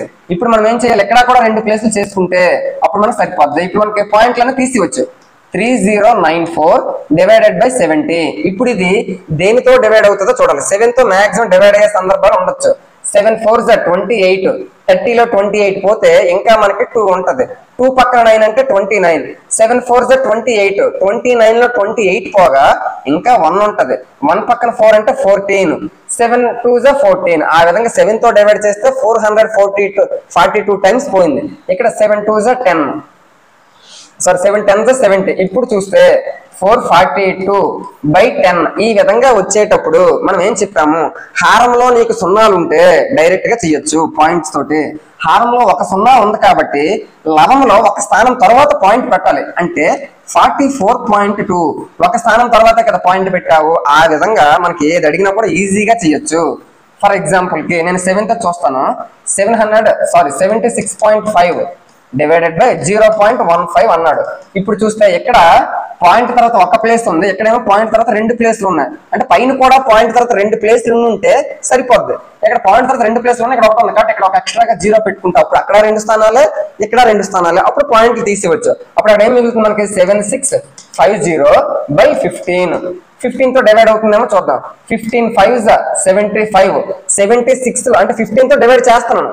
15 5s 75, 76లో 75 పోగా ఇంకా 1 మిగులుతుంది. 1 పక్కన 5 అంటే 15, 15 1s 15, 15 0s 0 అంటే టోటల్ గా 510 అనేది మనకు కావలసినటువంటి ఆన్సర్ గా చెప్పుకోవచ్చు. ఈ విధంగా ఏది అడిగినా కూడా మన పాయింట్ తర్వాత సమానమైన ప్లేస్లు ఉండేటట్టు సెట్ చేసుకుంటే ఏదైనా ఈజీగా చేయొచ్చు. నెక్స్ట్ 6th చూస్తే మనకి వర్కింగ్ మోడల్ లా ఇచ్చాడు. ఒక వాహనం 2.4 లీటర్ల పెట్రోల్తో 43.2 కిలోమీటర్ల దూరం ప్రయాణిస్తుంది. అయితే 1 లీటర్ పెట్రోల్ తో అది ఎంత దూరం ప్రయాణిస్తుంది అని అంటున్నాడు. అంటే 2.4 లీటర్లకి ఎంత దూరం వెళ్తుంది, 43.2 కిలోమీటర్ల దూరం వెళ్తుంది. మనకి 1 లీటర్కి ఎంత దూరం వెళ్తుంది అని అంటున్నాడు. అంటే 2 లీటర్లకే ఎంత దూరం వెళ్ళినప్పుడు 1 లీటర్కి అంటే లీటర్లు తగ్గించాడు అంటే దూరం కూడా తగ్గిపోద్ది. కాబట్టి తక్కువ 1 బై ఎక్కువ 2.4 ఇంటూ 43.2 అంటే ఇది దీన్ని మనం చేస్తే చాలు 43.2. ఇప్పుడు చూస్తే 43.2 అంటే 43.2 ఇంటూ 1 చేస్తే మళ్ళీ 43.2 వస్తే కిందనేమో 2.4 ఉంది. ఇప్పుడు నువ్వు చూసుకో, ఏం చెప్పాను, పాయింట్ తర్వాత ప్లేస్లు సమానంగా ఉండాలి. ఉన్నాయా లేదా, ఉన్నాయి. పాయింట్ తర్వాత ఎక్కడ ఒక ప్లేస్, ఇక్కడ ఒక ప్లేస్. కాబట్టి పాయింట్ అనేది డైరెక్ట్ గా తీసివచ్చు, ఏ ప్రాబ్లం లేదు. ఇప్పుడు డైరెక్ట్ గా 432 తోటి 24 డివైడ్ చేసి వాళ్ళు ఏమైనా అవుతుందా, 12 తోటి 12 3s అవుతుంది, 12 2s 24, ఇక్కడ 12 3s 36, 43లో 36 పోగా ఇంకా 7 ఉంటుంది. 7 పక్కన 2 అంటే 72, 12 6 72 అంటే ఆ విధంగా 36/2 వచ్చింది. మళ్ళీ 2 1s 218 అంటే ఓవరాల్ గా 18 అనేది వచ్చింది. అంటే 1 లీటర్ కి 18 కిలోమీటర్ల దూరం ప్రయాణిస్తుంది అని మనం అర్థం చేసుకోవచ్చు. ఆ విధంగా పాయింట్స్ తో ఉండేటప్పుడు ఇంటూ ఏ విధంగా చేయాలి, ప్లస్ ఏ విధంగా చేయాలి, మైనస్ ఏ విధంగా చేయాలి, డివిజన్ ఏ విధంగా చేయాలి, అవన్నీ కూడా క్లియర్ గా డిస్కషన్ అనేది చేసాం. ఇక్కడతో మనకి భిన్నాలు దశాంశాలకు సంబంధించిన టాపిక్ అనేది కంప్లీట్ చేయడం జరిగింది.